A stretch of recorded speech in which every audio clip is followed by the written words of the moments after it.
Hare Krishna.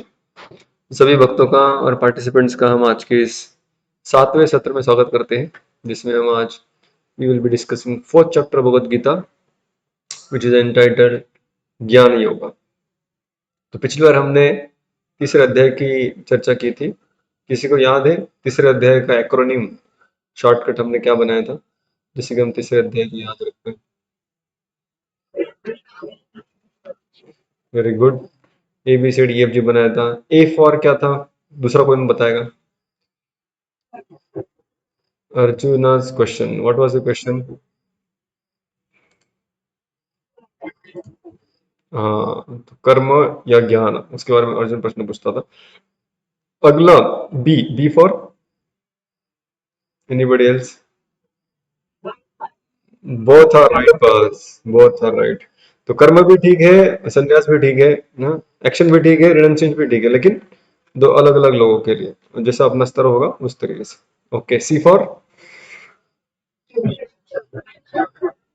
Action is compulsory. So compulsory action है, क्योंकि साधारण तो लोग शुद्ध नहीं है, उनको हमें शुद्ध होना पड़ेगा, तो उसके लिए हमें अपना ड्यूटी, अपना जो एक्शन है वो करते रहना पड़ेगा। डी फॉर ड्यूटी, जो हमारा कार्य है वो ऐसे ही whimsically नहीं कर सकते, किंतु एक कर्तव्य रूप में हमें करना चाहिए, ड्यूटी विथ डिटैचमेंट करना चाहिए।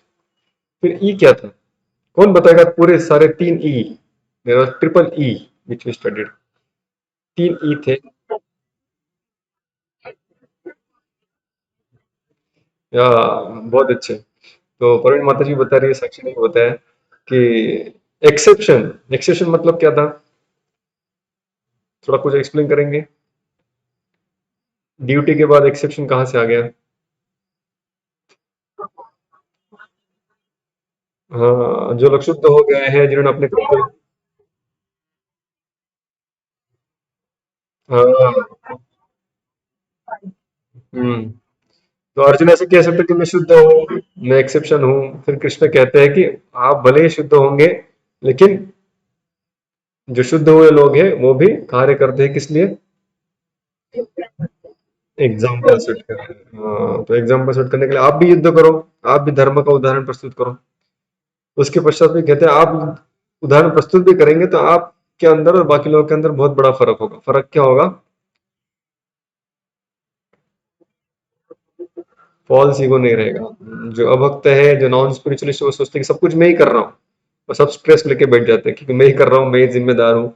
लेकिन जो आध्यात्मिक ज्ञान जानते हैं वो जानते हैं कि मैं सिर्फ अपना कर्तव्य कर रहा हूँ, बाकी जो भी होगा वो भगवान की कृपा से सिद्धि प्राप्त होगी, जब पूर्णत्व को जाएगा। ओके, तो एफ फॉर, अभी तक जो बोले नहीं, कृपया वो बोलिए। एफ मतलब क्या था?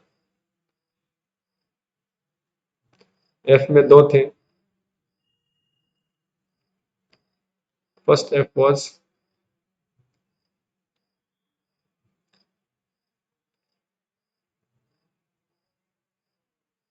जो अर्जुन कहता है कि मैं तैयार हूं कर्तव्य करने के लिए, लेकिन मैं किसका कर्तव्य करने के लिए तैयार हूं? मैं सन्यासी का या ब्राह्मण का कर्तव्य करने के लिए तैयार हूं। और मैं कैसे आपके ऊपर विश्वास रखूं कि आप मुझे अभी बता रहे हैं कि अभी आप पहले कार्य कीजिए, बाद में सन्यास के लिए पात्र हो जाएंगे। तो इसलिए फिर भगवान दो एफ बताते हैं। ठीक है, कौन बताएगा?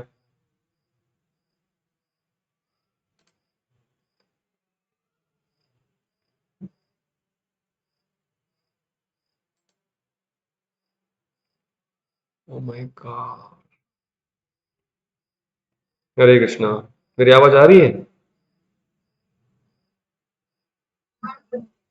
ओके, एफ के बारे में कौन बताएगा? एफ।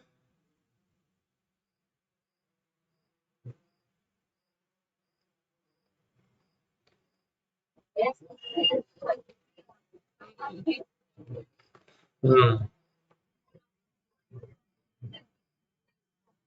हाँ, तो जो आप मुझे पे विश्वास रखो, कृष्ण कह रहे हैं कि अभी आप कर्तव्य करो, बाद में कर्तव्य से आगे बढ़ोगे। तो तुम जो चाह रहे हो 5th स्टैंडर्ड का बुक पढ़ने के लिए मिलेगा, पहले 3rd स्टैंडर्ड का तो पढ़ो। और फिर कह रहे हैं कि फॉलो योर ओन ड्यूटी, अपने जो कर्तव्य है उनको करो, दूसरे का मत। Don't imitate, very good. Do not imitate. तो दूसरों का अनुकरण मत कीजिए, दूसरे से प्रेरणा लीजिए।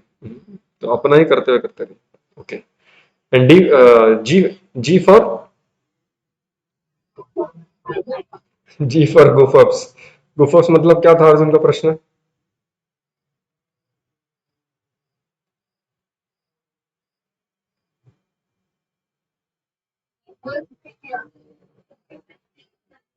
हम्म, stupid mistake when we do in our life due to Cupid's attack. तो उसके लिए भगवान ने फिर 4 लेवल का फॉर्मूला बताया। Hmm, in the king. तो how to protect the gate, what to do for the senses, regulation. When we do some नियम, सम तपश्चर्या, कुछ अपने जीवन में कुछ नियम पालन करते हैं, इंद्र को नियंत्रित करते हैं, रेगुलेशन। देन फॉर माइंड, मंत्र जाप। तो मंत्र जाप हमें करना चाहिए ताकि मन को नियंत्रित कर पाए। और फिर for intelligence we should study scriptures, शास्त्र पढ़ने चाहिए, शास्त्रों का अध्ययन करना चाहिए, उनका ज्ञान लेना चाहिए। And for a soul, he should remember Krishna, he should pray to Krishna, he should always have that Krishna consciousness. His consciousness should be filled with Krishna. Okay, so you all remember chapter 3. Those who don't remember, now they remember. So we are going to chapter number 4. Okay, let me share a PowerPoint with you. Okay, can you all see this? Okay, so the title for today's topic is How to Keep Oneself Dry While Being in the Rain. बारिश में रहते हुए अपने आप को सूखा कैसे रखें। अगर कोई व्यक्ति कहे कि प्रभु जी मैं स्विमिंग पूल में जंप मार रहा हूँ, जंप मार दिया, तो बोला अभी मैं गीला ही नहीं हुआ, अभी मैं सूखा ही हूँ। इज इट पॉसिबल कोई स्विमिंग पूल में प्रवेश करे और गीला ना हो? ऐसा पॉसिबल है क्या?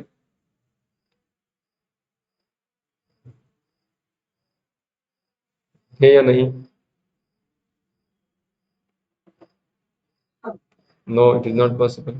तो पानी गिरेगा तो गीले तो होने वाले हैं। Okay. मेरा आवाज क्लियर आ रहा है कि बीच में टूट रहा है? क्लियर आ रहा है, very good.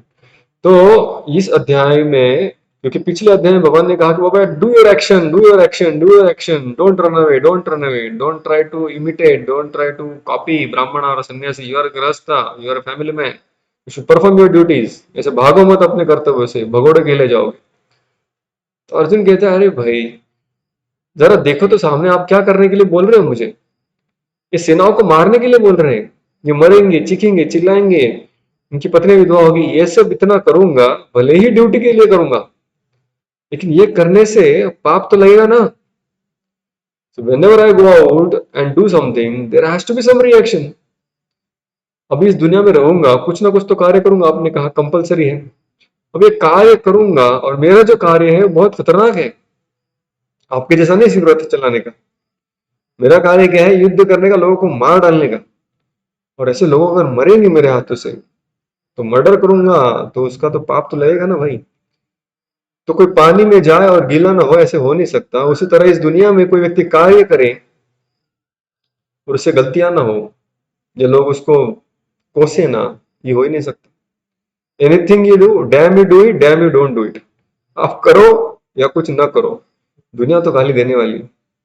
Any action you do, there has to be equal and opposite reaction.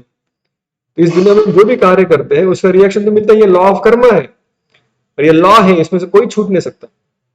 O Krishna, you are telling me that I should fight and kill these people. How can I kill and not yet get affected by reaction?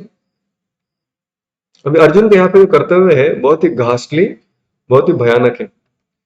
किंतु हम जब अपने जीवन में कार्य करते हैं, हमारे कर्तव्य इतने भयानक नहीं होते कभी कभी। लेकिन फिर भी कुछ भी हम काम करें, उस काम के कुछ ना कुछ तो फल मिलते ही है। यश हो, अपयश हो, अच्छा हो, बुरा हो, फल तो मिलते ही है। और फल को भुगतने के लिए इस दुनिया में रहना पड़ता है। और इस दुनिया में रहेंगे तो फिर इस दुनिया की बारिश से बच नहीं सकते, गीले तो होंगे ही। इस दुनिया में जो भी समस्याएं हैं, जो भी कॉमन प्रॉब्लम्स है, जैसे birth, old age, disease, death, जन्म, मृत्यु, जरा, व्याधि, इन सभी से कोई नहीं बचेगा। तो मैं भले ही ड्यूटी के लिए कार्य करूं, क्या मैं इन सबसे बचूंगा? कैसे बचूंगा? नहीं बचूंगा। तो आप मुझे कह रहे बार बार फाइट करो, फाइट करो, फाइट करो, मगर मुझे इस रिएक्शन का डर है। तो ये एक अर्जुन का प्रश्न था जो उसने पहले अध्याय में पूछा था कि मुझे पाप लगेगा कृष्ण ये सब करने से, मैं पाप से डरता हूँ। तो पाप लगने के लिए भगवान अभी उसका उत्तर देने वाले हैं। पिछले अध्याय में भगवान ने उत्तर दिया कि तुम अधर्म फैलाओगे अगर तुम युद्ध नहीं करोगे, तो तुम अधर्म का उदाहरण प्रस्तुत करोगे, इसलिए धर्म स्थापन करने के लिए युद्ध करो। तो जो चौथा अर्जुन ने कारण दिया था कि अधर्म बढ़ेगा, कुल स्त्रियां दूषित होंगी, फैमिली ट्रेडिशन नष्ट होगा, ये जो लास्ट रीजन था अर्जुन का, fourth reason in first chapter, that was answered in third chapter. Arjun का पहला रीजन था, क्या रीजन था कि ये लोग मर जाएंगे, कृपा दया अर्जुन के हृदय में आया था, कंपैशन। उसके उत्तर में भगवान ने कहा था कि देखो ये दया आप किसके लिए दिखा रहे हो, शरीर के लिए दिखा रहे हो, हम आत्मा है। तो जो आत्मा का ज्ञान दिया था अर्जुन का फर्स्ट आर्गुमेंट जो था कि हम हमको इनके प्रति दया है, तो वो आर्गुमेंट नष्ट किया गया, उसका उत्तर दिया गया, कहा गया कि मरने वाले है नहीं, सब लोग जिंदा रहने वाले। चौथा आर्गुमेंट था कि अधर्म का नाश, अधर्म बढ़ेगा, धर्म का नाश होगा, हाँ, कुल धर्म नष्ट होगा, स्त्रियां दूषित होंगी, बड़े लोग नहीं रहेंगे, धर्म की बातें कौन सिखाएगा। उसका उत्तर भगवान ने पिछले अध्याय में दिया और कहा कि अरे तुम अगर धर्म का पालन नहीं करोगे तो तुमको देखकर बाकी लोग भी अधर्म ही पालन करेंगे, इसलिए युद्ध करने से धर्म बचने वाला है, ना कि उसको रोकने से या भागने से। तो अर्जुन का और एक डाउट था कि मुझे एंजॉयमेंट चाहिए, राज्य रहेगा, ये लोग नहीं रहेंगे, तो फिर एंजॉयमेंट कैसे मिलेगा। भगवान ने कहा कितना दिन अपने एंजॉयमेंट के बारे में बात करेगा, थोड़ा आगे बढ़ो। तो भगवान ने बुद्धि योग या फिर duty with detachment, be detach from results, इसके बारे में बात किया था। अभी भगवान, अर्जुन का जो बचा हुआ क्वेश्चन है, मुझे पाप लगेगा Krishna, I am fearful of sinful reactions, तो पाप लगने वाला है, उससे मैं कैसे बचूं। तो उसका उत्तर भगवान अभी इस अध्याय में देने वाले हैं, जिसका नाम है ज्ञान योग। तो पिछले अध्याय का नाम क्या था, कर्म योग, जिसको हम कह सकते हैं एक्शन योगा, ठीक है नहीं, do your action with duty and detachment. अभी इस अध्याय का नाम है ज्ञान योग, लेकिन मैं आपको बताना चाहूं गीता में ज्ञान योग है, लेकिन इस अध्याय में नहीं है। अभी आप कहेंगे ऐसे कैसे, तो ज्ञान योग की शुरुआत इस अध्याय से होती है। मतलब ज्ञान योग के लिए पात्र बन जाता है व्यक्ति अगर इस अध्याय का पालन करे। तो इस अध्याय से लेकर क्वालिफिकेशन फॉर ज्ञान योगा, जो हमारे चार्ट में हमने ज्ञान योग लिखा था, जो बाद में व्यक्ति शुद्ध हो जाएगा उसके बाद वो ज्ञान योग या कर्म संन्यास ले सकता है, वो वाला ये नहीं है। उसका क्वालिफिकेशन बनने के लिए, तो मतलब जो पिछले अध्याय में जो एक्शन योगा, जो कर्म योगा बताया गया, उसका ही एक्सप्लेनेशन आगे कंटिन्यू हो रहा है। फर्क ये है कि पिछले अध्याय भगवान ने कहा कि एक्शन कीजिए, लेकिन अभी भगवान कह रहे हैं वो एक्शन करते करते कौन सी चीज याद रखिए, कौन सी चीज का ज्ञान साथ में रखिए, जिससे कि आप एक्शन करोगे लेकिन रिएक्शन नहीं मिलेगा। आप स्विमिंग पूल में कूदोगे लेकिन गीले नहीं होंगे, बारिश में चलोगे बिना छतरी के लेकिन फिर भी गीले नहीं होंगे। ये जादू आपको प्राप्त होगी, ये सिद्धि प्राप्त होगी अगर आप इस अध्याय में जो ज्ञान दिया है उसको पालन करेंगे। तो that is importance of this chapter. इसको अगर हम समझे तो while doing actions we will not be bound by reactions। तो इसलिए इस अध्याय का जो एक्रोनिम है वो है action, how to do once actions, so ACTION। So we'll study one by one, little bigger chapter, we'll go little faster, but anytime you have any doubt, you don't understand anything, in between you can interrupt me and ask। Okay, तो सबसे पहले A for Arjuna doubts Krishna himself, ये first section है जिसमें अर्जुन भगवान के ऊपर ही प्रश्न उत्पन्न करने वाला है। होता क्या है इस अध्याय में, सबसे पहले भगवान चालू करते, इस अध्याय की शुरुआत करते हैं परंपरा के बारे में बताते हैं। क्योंकि अर्जुन की जो साइकोलॉजी है उसके बारे में थोड़ा बताना चाहूंगा। अर्जुन सोच रहा है कि जो कृष्ण है ये क्या कर रहे हैं, ये मुझे ना ये युद्ध करने के लिए कुछ फिलोसफी बना रहे हैं। He is preparing a class, a pep talk, so that I fight। इनकी इच्छा है कि मैं युद्ध करूं और उसके लिए वो जो चाहे वो करने के लिए तैयार है। So he has created a new philosophy saying that Baba you should do your action, action is compulsory, do duty without with detachment, ये सब कह रहे हैं। तो अर्जुन को ये विश्वास दिलाने के लिए बाबा I am not preparing something just for you, आपके लिए कुछ मैं नया इधर कुछ नया तत्व ज्ञान नहीं पका रहा हूं, ये बहुत पुराना नॉलेज है, ये बहुत पुरानी टेक्निक है इस दुनिया में काम करने की।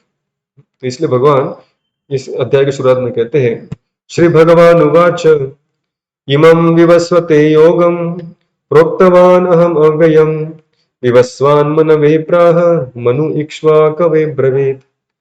कोई पढ़ना चाहेगा इसका भाषांतर, फर्स्ट श्लोका का translation? Anybody? Anybody who has a book?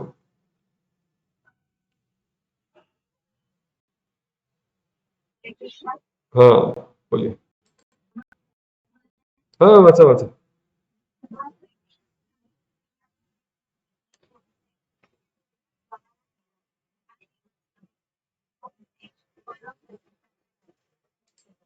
हम्म।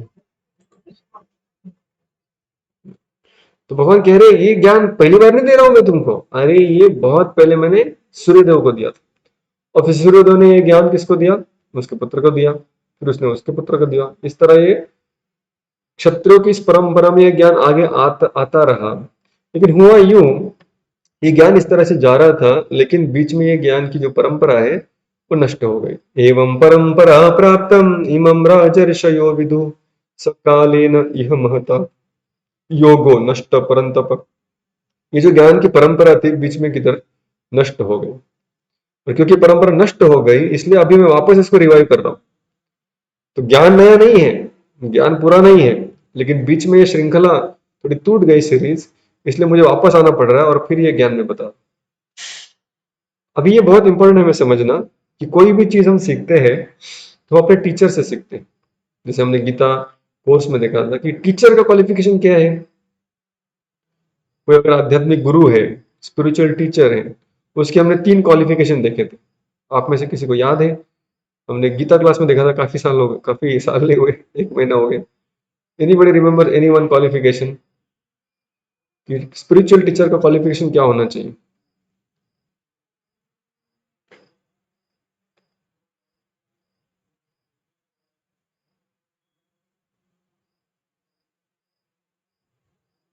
हरे कृष्णा।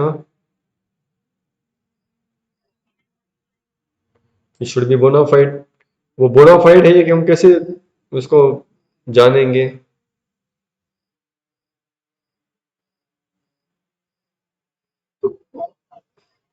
गुरु परंपरा में होना चाहिए। मतलब अगर कोई व्यक्ति हमारा टीचर बनना चाहता है तो पहले देखना चाहिए कि क्या उसका कोई टीचर है।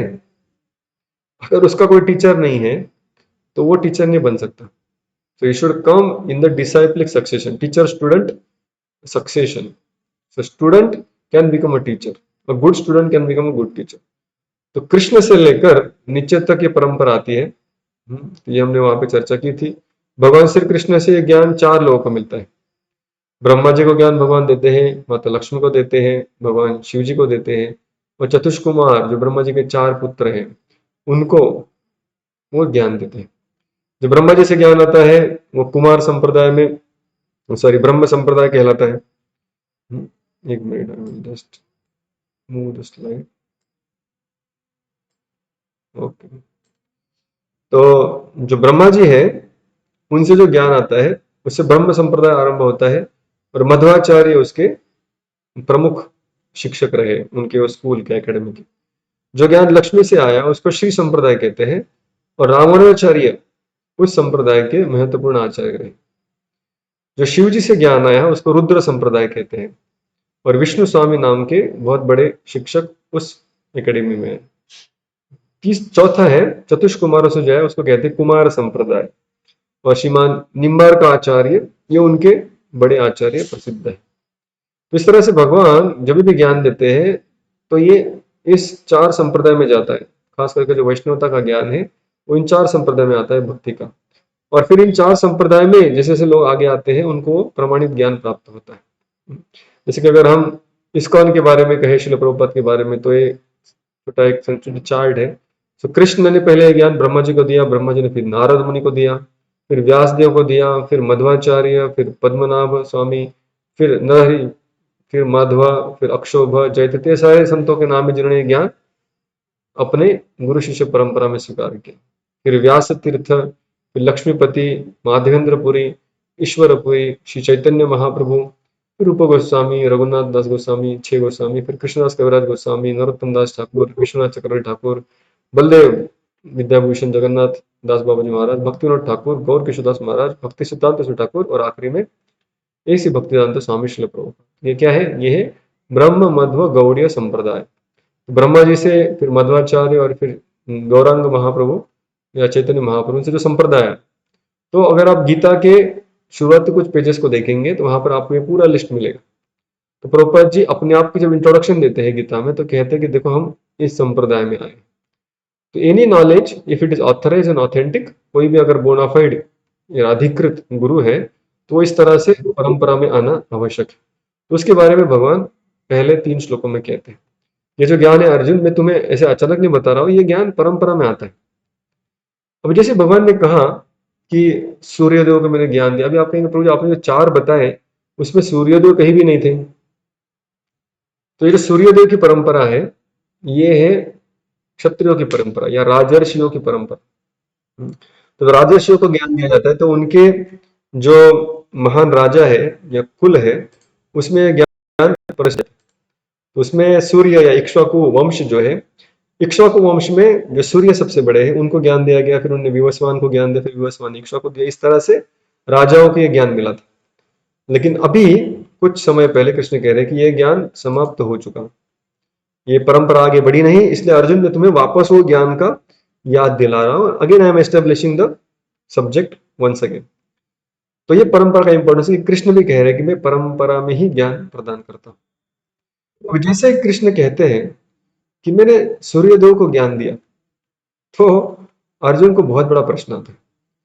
अर्जुन कहता है wait wait wait wait, Krishna ऐसे कैसे हो सकता है, आपने सूर्यदेव को कैसे ज्ञान दिया? और फिर अर्जुन प्रश्न पूछता है श्लोक क्रमांक 4 में। अर्जुन कहता है अपरम भवतो जन्म परम जन्म विवस्वत कथम एतद् विजानीयाम तम आदौ प्रोक्तवान इति। अर्जुन पूछते हैं कृष्ण को, अरे कृष्ण मैं ये कैसे समझ लूं कि आपने ये ज्ञान पहले दिया था? क्योंकि सूर्यदेव तो आपसे बहुत बड़े हैं, वो इतने सीनियर होने के बाद में आपने उनको कैसे ज्ञान दिया? आप तो मेरे उम्र वाले हैं, हम साथ में जन्मे हैं, हम कंटेम्प्रेरी हैं, बट सूर्यदेव इज वेरी पुराना वाला पर्सन, यू सूर्यदेव। तो उसके बारे में थोड़ा मुझे बताइए। तो अर्जुन कहता है कि मैं नहीं समझ पा रहा हूं कि आपने ज्ञान सूर्यदेव को किस तरह से दिया। तो अर्जुन कहता है कथम एतद विजानीयाम तम आदो प्रोक्तवान इति। तो चौथे श्लोक का कोई अगर भाषांतर पढ़े तो हम इसके बारे में चर्चा करेंगे। चौथा श्लोक का भाषांतर पढ़ेंगे।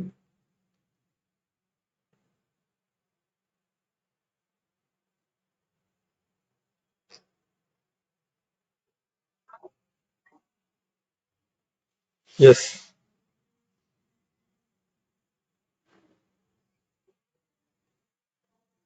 मुझे सुनाई नहीं दिया। ठीक है, मैं वापस पढ़ता हूँ। The sun god Vivasvan is senior by birth to you. अरे कृष्ण, सन गॉड आपसे बहुत ऊंचे हैं, सीनियर है। How am I to understand that in the beginning you instructed this science to him? ये मैं कैसे समझूं कि आपने ज्ञान शुरुआत में उन सूर्यदेव को दिया जो बहुत सीनियर है? तो बहुत महत्वपूर्ण फ्रेज या शब्द यहाँ पर अर्जुन कह रहे हैं, कथम एतद विजानियाम। कैसे मैं समझूं? मुझे समझ में नहीं आ रहा है। आप जो कह रहे हैं ना बहुत इलॉजिकल, नॉनसेंसिकल लग रहा है मुझे, इसमें कोई तथ्य नजर नहीं आ रहा।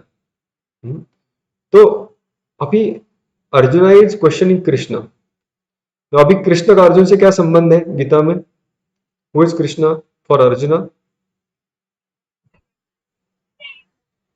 Wrong, 0 marks.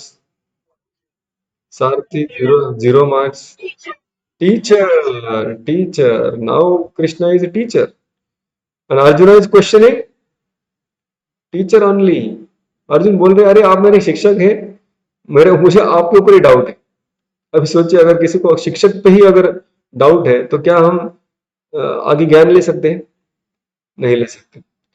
तो अभी यहाँ पर टीचर पे क्वेश्चन उठाया जा रहा है, but Krishna is not telling what is this, you fool, don't you understand, you should not ask questions about teacher authenticity. अरे शिक्षक के बारे में प्रश्न कैसे पूछ सकते हो तुम? ऐसे कृष्ण ने नहीं कहा। कृष्ण वेलकम दिस क्वेश्चन, और कृष्ण आगे उसका उत्तर भी देने वाले। तो अपना हाथ उठाकर कहना कि मुझे संशय है, आई हैव अ क्वेश्चन, ये कोई गलत बात नहीं है। जैसे एक बार मेरा एक दोस्त था, जिसका नाम था गुरप्रीत सिंह। अब ये गुरप्रीत सिंह मतलब ये Sikh person, we are working together, मेरे साथ ही काम करता था। तो कई बार हमारी चर्चा होती थी आध्यात्मिक विषयों के बारे में। तो मैंने उनको पूछा कि थोड़ा मुझे बताइए ग्रंथ साहिब के बारे में। तो सिख ट्रेडिशन में जैसे द गोल्डन टेम्पल है, तो वहां पर ग्रंथ गुरु ग्रंथ साहिब उनका जो मेन ग्रंथ है। ओके, मेरा कनेक्शन देखता हूँ। ठीक हो गया, वेरी गुड।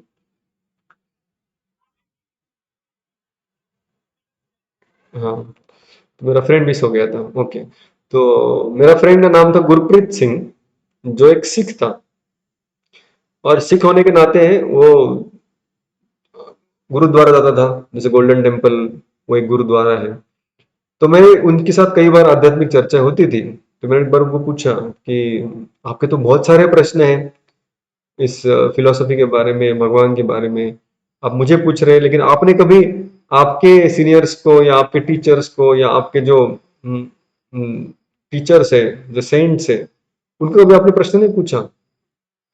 तो उसने मुझे कहा कि नहीं नहीं नहीं नहीं, मुझे किसी ने कहा, वो कह रहा था, मुझे किसी ने कहा कि प्रश्न पूछना अलाउड नहीं है। You should not ask question, you should just accept what is told. जो बताया गया उसको सिर्फ सुनिए, उसमें प्रश्न मत उठाइए। अभी क्या ये सही है? मैं आप सभी को पूछना चाहता हूँ, क्या विद्यार्थी टीचर को प्रश्न पूछना चाहिए? टीचर जो भी बात कहे, क्या उसके ऊपर डाउट करना, उसके ऊपर संशय करना? क्या विद्यार्थी अगर संशय करता है, डाउट करता है, क्वेश्चन पूछता है, ये सही है या गलत है?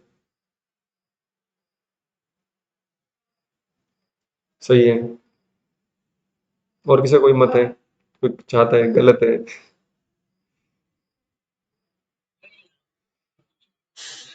यस।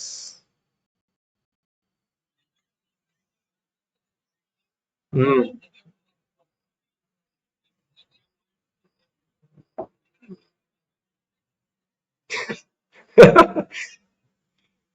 जैसे बहुत लोग बोल रहे कि मुझे वैक्सीन लिया लेकिन फिर भी बीमार पड़ा, लगता है मुझे डिस्टिल वाटर दिया।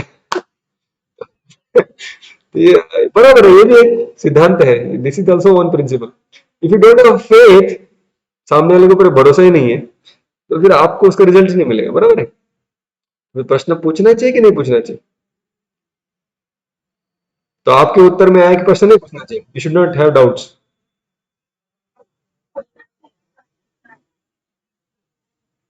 हाँ, पूछना चाहिए कंसेप्ट अच्छे से क्लियर करने के लिए। Okay, nice. और कोई कुछ बोलना चाहेगा कि ऐसे टीचर ने जो बोला उसके ऊपर सीधे प्रश्न उठाना है, सही है गलत है? कैसे पूछना चाहिए प्रश्न? अरे यार,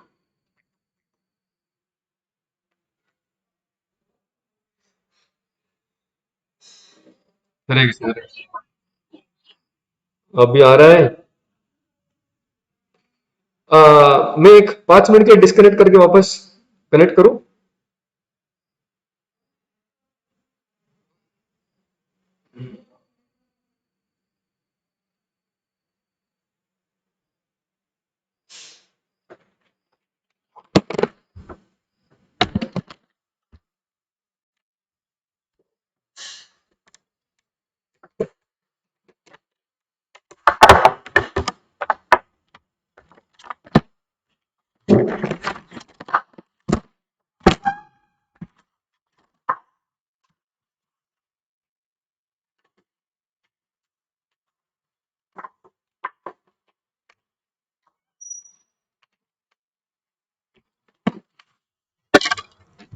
हरे कृष्ण, अब आ रहा है? Okay, what I will do is I will just switch off my video because of range issues.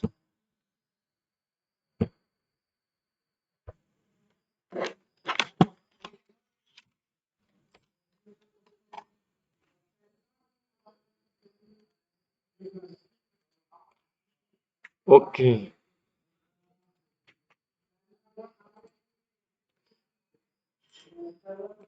wait.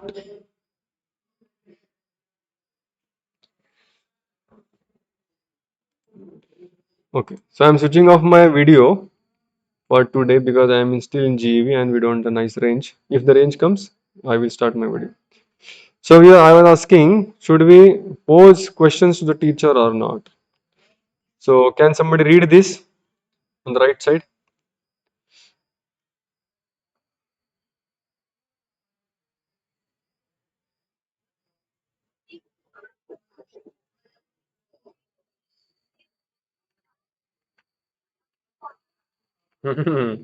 जैसे कहा गया इसमें कि जो व्यक्ति प्रश्न नहीं पूछता वो अज्ञानी है, करे किसी को समझ में नहीं आता। ठीक है, नहीं प्रश्न ही नहीं पूछा तो किसी को समझ में नहीं, इसको नहीं समझा। लेकिन जब कोई प्रश्न पूछेगा तो थोड़ी समय के लिए शायद अज्ञानी लग सकता है, लेकिन फिर बाद में उसका अज्ञान पूरी तरह से खत्म हो जाएगा। तो कृष्ण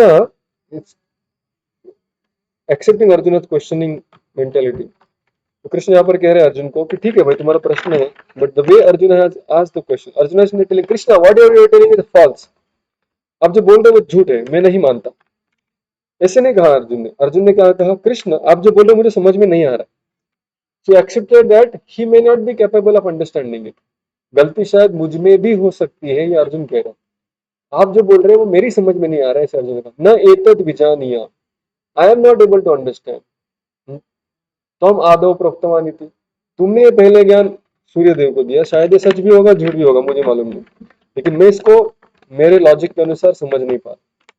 क्योंकि ultimately unless and until we understand things we can not follow the things.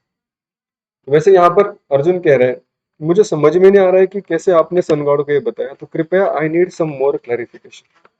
तो कई बार हम प्रश्न नहीं पूछते, क्यों? क्योंकि हमें लगता है कि हमारा अज्ञान दिखेगा, लोग क्या कहेंगे कि अरे भाई तुमको इतना भी नहीं समझता। लेकिन थोड़े समय के लोग ऐसा लग सकता है, लेकिन एक बार हमें अगर उत्तर मिल गया तो फिर हमेशा हमेशा के लिए हमारा अज्ञान दूर हो जाता। So anybody can read this.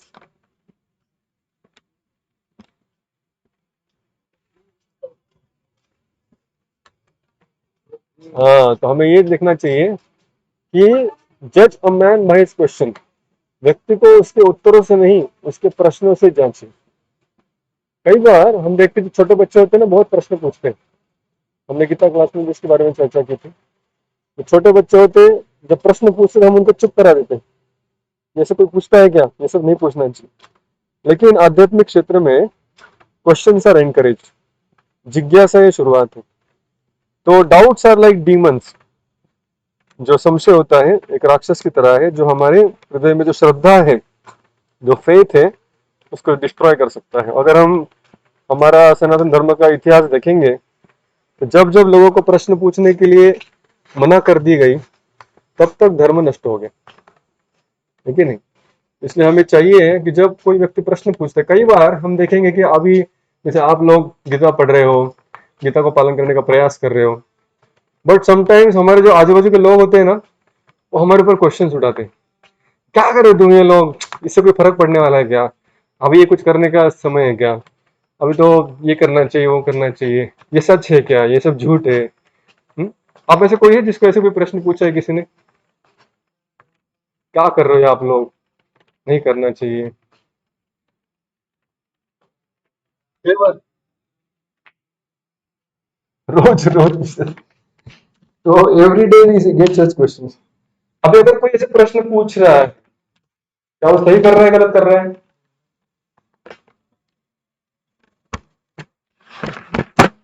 अब कई बार जो आपको प्रश्न पूछते हैं, they are not in a mood demeanor like Arjun, कि कृपया मुझे बताइए माता जी, प्रभु जी, कि मैं कैसे इन चीजों को समझूं, मेरी समझ में नहीं आ रहा।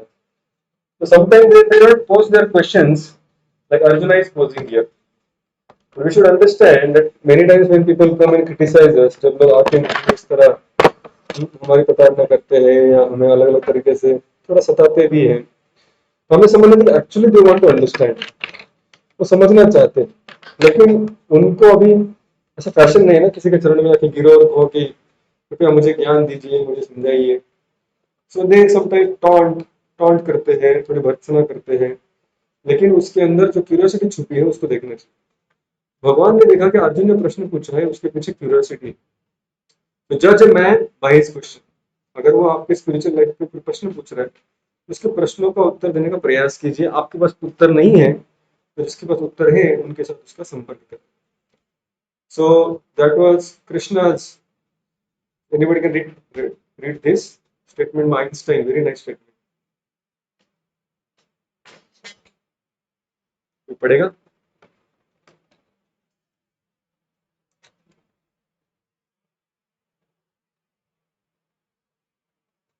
हाँ हाँ, वो कह रहे हैं कि मैं इतना कोई होशियार नहीं हूँ, जीनियस नहीं हूँ, मैं जस्ट क्यूरियस हूँ।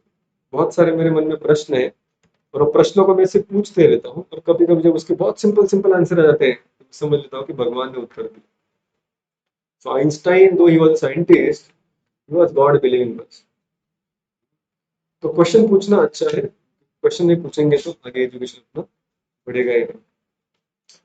सो Krishna starts giving clarification. First was A, the second is C. So C is for clarification. So Krishna will be clarifying now. Wait a minute.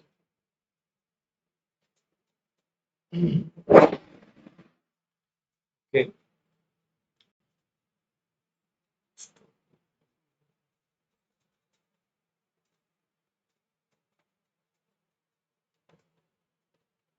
Okay. So now after Arjuna asks question, now Krishna is going to give clarification. So what clarification Krishna is going to give?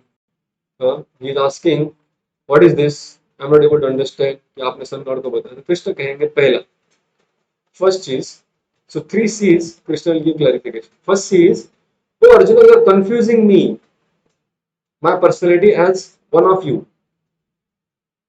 आपको ऐसे लग रहा है कि मैं भी आपकी जैसा एक इंसान हूँ। आप कह रहे हैं कि आप तो मेरी उम्र के हैं, आपने उसको कैसे बताया, वो तो बहुत सीनियर है, पहले जन्म लिया था, आपने उसको कैसे बता दिया? तो कृष्ण कह रहे हैं कि भैया ऐसा नहीं है, मैं कोई आपके जैसा एक साधारण मॉर्टल बीइंग या इस जगत का कोई मृत्यु लोक का इंसान नहीं हूँ। जैसे अभी कल ही में हमारे पास एक गेस्ट आए थे, हमारे पाटनकर सर जीवी में है, जो रोज गीता क्लास में रहते हैं। So is live attending the all programmes here. So उनके बेटे ने बहुत अच्छा सवाल पूछा। उन्होंने पूछा कि प्रभु जी, ये जो भगवान है जब इस दुनिया में आते हैं तो हमारी तरह इतना गंदा बॉडी को एक्सेप्ट करते हैं, जिसमें स्टूल, यूरिन, पस, सीमेन क्या क्या होता है, तो ये सब गंदा शरीर भगवान को एक्सेप्ट करते हैं। मैंने कहा कि ये तो अर्जुन ने भी प्रश्न पूछा, अर्जुन को भी लगा था ये आप हमारे जैसे क्यों बन जाते हैं? भगवान ने कहा था मैं आपके जैसा नहीं हूँ। जैसे बाइबल में स्टेटमेंट है, the man is made in the image of God, कि व्यक्ति को या मनुष्य को भगवान के आकृति में बनाया गया है।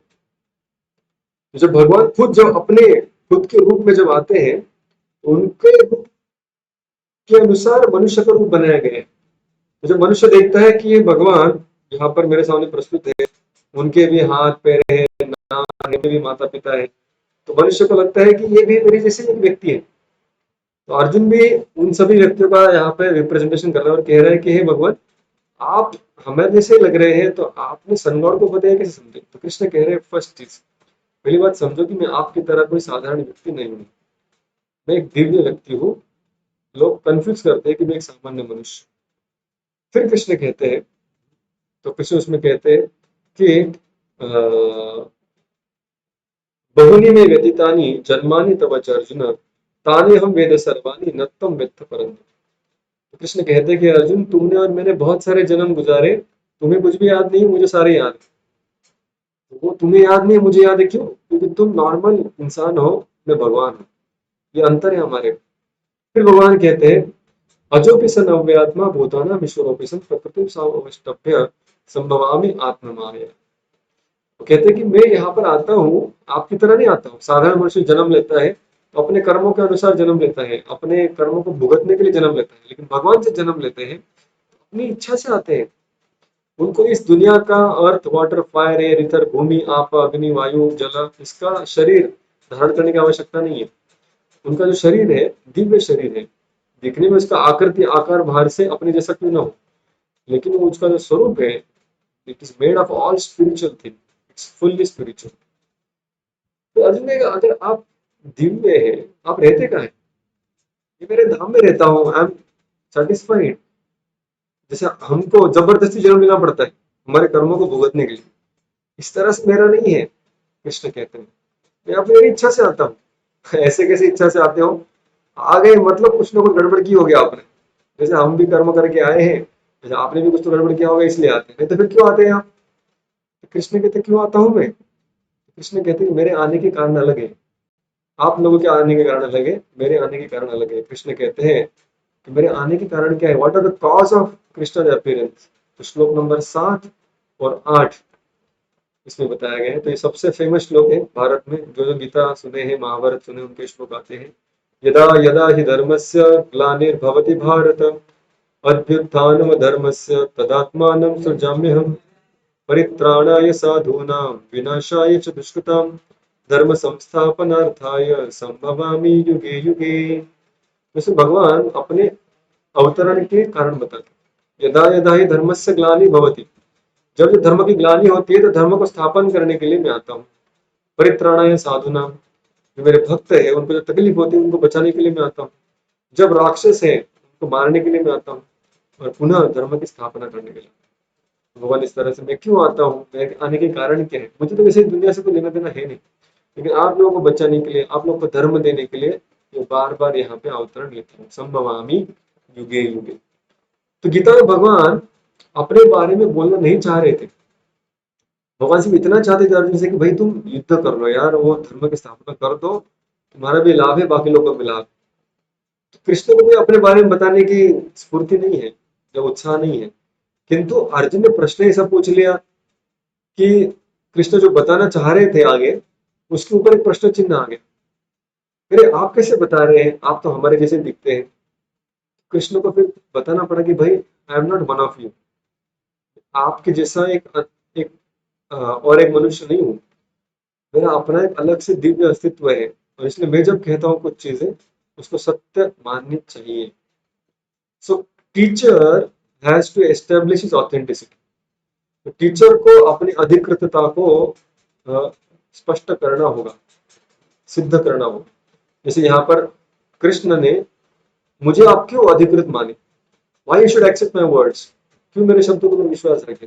इसका भगवान ने पूरा कारण दिया कि भाई मैं आपकी तरह जन्म लेता हूँ, मेरे जन्म कर्म सब अलग है, और मेरे आने के कारण भी क्या क्या है। तो अपनी जो भगवत्ता है उसको कृष्ण ने बताया अपने मुख से। वैसे जो टीचर है उसको अपनी गुरु परंपरा के बारे में, how I am coming in the डिसाइप्लिक succession, कैसे मैं टीचर स्टूडेंट संप्रदाय में आया हूँ, वो बताना जरूरी।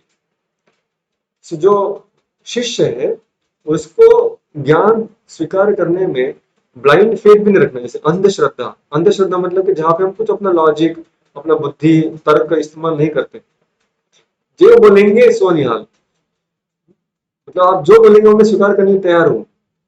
ये स्टेज आएगा, लेकिन वो स्टेज बाद में आएगा। सबसे पहले तो हमें अपनी बुद्धि का इस्तेमाल करना चाहिए। जो बुद्धि का इस्तेमाल किस लिए करना चाहिए कि मैं जिस स्रोत से, जिस सोर्स से मुझे ज्ञान मिल रहा है, वो सोर्स का अधिकृत है, ऑथराइज्ड है, ये समझने के लिए। उसको कंफर्म करने के लिए आप बहुत सारे प्रश्न पूछिए। एक बार वो कंफर्म हो गया, whatever I am hearing directly coming from the Lord as it is, Bhagavad Gita as it is, Bhagavad Gita यथारूप जशी आहे तशी, ये जब नक्की हो जाएगा, then you need not doubt, but you can doubt the authority. Once you accept the authority, then you should just listen and carry on. हाँ, हमें लॉजिक इस्तेमाल करना चाहिए, प्रश्न पूछने चाहिए, या संशय उत्पन्न होना चाहिए। कब तक? जब तक ऑथोरिटी एस्टेब्लिश नहीं हो। जैसे ऑथोरिटी एस्टेब्लिश हो गई, तो then you should just accept things. You may ask clarification. So clarification are different, doubts are different. Doubt means you are questioning the concept itself. Clarification में I accept the concept, but उसमें थोड़ा मुझे और समझ आना चाहिए। तो हमें डाउट पूछना चाहिए शुरुआत में, ऑथोरिटी एस्टेब्लिश करनी। कृष्ण ने अपनी ऑथोरिटी एस्टेब्लिश की, और फिर कृष्ण ने कहा, हे अर्जुन, मैं आपके सामने खड़ा हूं, एक मनुष्य की तरह लग रहा हूं, लेकिन मनुष्य नहीं हूं। अभी ये बहुत महत्वपूर्ण चीज यहाँ पर है, जिसके बारे में हमें चर्चा करनी चाहिए थोड़ी सी। श्रील प्रभुपाद जब शब्द का भाषांतर करते हैं, खास करके इंग्लिश में, तो क्या लिखते हैं कृष्ण के लिए? एक फ्रेज इस्तेमाल करते हैं, कोई बताना चाहेगा?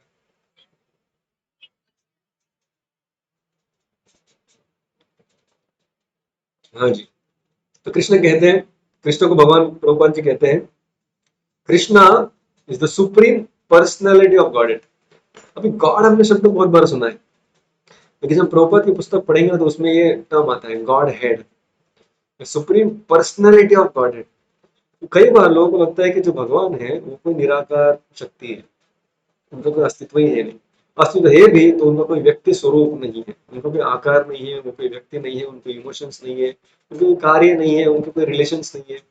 इस तरह से इम्पर्सनल या अव्यक्त लगते हैं। ये यहाँ पर भगवान कह रहे हैं कि भैया, जैसे अगर मैं आपको पूछूं, ये सवाल मैंने शायद गीता कोश में पूछा था, अगर मैं आपको पूछूं कि व्हाइट हॉर्स का ऑपोजिट क्या है?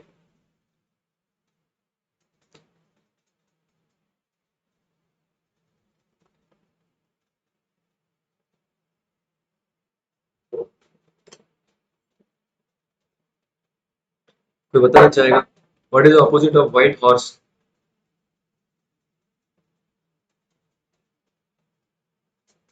मेरी आवाज आ रही है? Black horse. अभी ऐसे ही इस दुनिया के लोग समझते हैं कि अगर हम मनुष्य हैं, हम भगवान नहीं है, तो भगवान कैसे होने चाहिए? हम कैसे हैं? Imperfect personalities, we all are imperfect person. अभी भगवान अगर हमसे अलग है तो वो क्या होने चाहिए? अपोजिट होने चाहिए हमसे। तो हमसे अपोजिट क्या होगा? इम्परफेक्ट पर्सन का अपोजिट क्या होगा? Perfect person. लेकिन कुछ लोग हैं वो कहते हैं इम्परफेक्ट पर्सन का अपोजिट है परफेक्ट नो पर्सन। तो उनको लगता है एनी पर्सन मतलब वो इम्परफेक्ट होना ही चाहिए, लेकिन भगवान कह रहे हैं कि नहीं, दो आई एम पर्सनैलिटी, भले ही मैं व्यक्ति हूँ लेकिन इम्परफेक्ट नहीं। I am the supreme personality of God, I am the supreme perfect person. यहाँ पर कृष्ण कह रहे हैं जन्म कर्म च में दिव्यम एवं यो वेत्ति तत्वतः। जब कृष्ण को हम जन्म लेते हुए देखते हैं, इस दुनिया में कार्य करते हुए देखते हैं, तो कंफ्यूजन बढ़ता है कि अरे इनके भी माता पिता है, देवकी वसुदेव। हम बचपन में खेलते थे, ये भी बचपन में खेले, हमने हमने झगड़ा किया है बचपन में, ये भी झगड़ा किया है, कुछ लोग को मार दिए, इतना ही हुआ। हम भी पढ़ाई करते, ये भी शांति पुनिया के आश्रम में गए, पढ़ाई किए।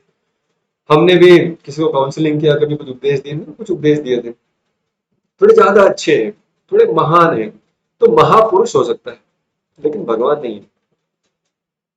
लेकिन कृष्ण कह रहे हैं मेरे जन्म को और मेरे कर्मों को अपने स्तर पे मत देखिए। तो 9वें श्लोक में चौथे अध्याय का बहुत महत्वपूर्ण श्लोक है। जन्म कर्म च मे दिव्यम एवं यो वेत्ति तत्वतः त्यक्त्वा देहम पुनर्जन्म नयति मामिति सोचति। कृष्ण कह रहे हैं अगर आप सभी को मेरे पास आना है, if you all want to reach me, meet me, only simple thing you should understand. एक एक बहुत साधारण सा आपको समझना है क्या? जन्म कर्म च मे दिव्य, मेरे जन्म और मेरे कर्म एक साधारण मनुष्य के नहीं है किंतु दिव्य है। ये जो समझेगा वो भगवान को पा सकता है। तो उसको भगवान एक व्यक्ति है स्वीकार करना पड़ेगा, उनका जन्म भी होता है वो भी स्वीकार करना पड़ेगा, उनके कर्म है वो भी स्वीकार करना पड़ेगा, लेकिन ये मेरे जैसे नहीं है। ये जिसको समझ में आ गया वो कृष्ण को समझ सकता है, and he can return back home, back to god. वो भी भगवान के पास वापस पहुंच सकता है। तो कृष्ण कहते हैं कि that is third thing you should understand the transcendental character, the transcendental person, transcendental मतलब दिव्य। तो कृष्ण ने क्लैरिफिकेशन दिया। Then Krishna said okay, you are questioning whatever I am telling, but let me tell you, everybody in this world is following my path only.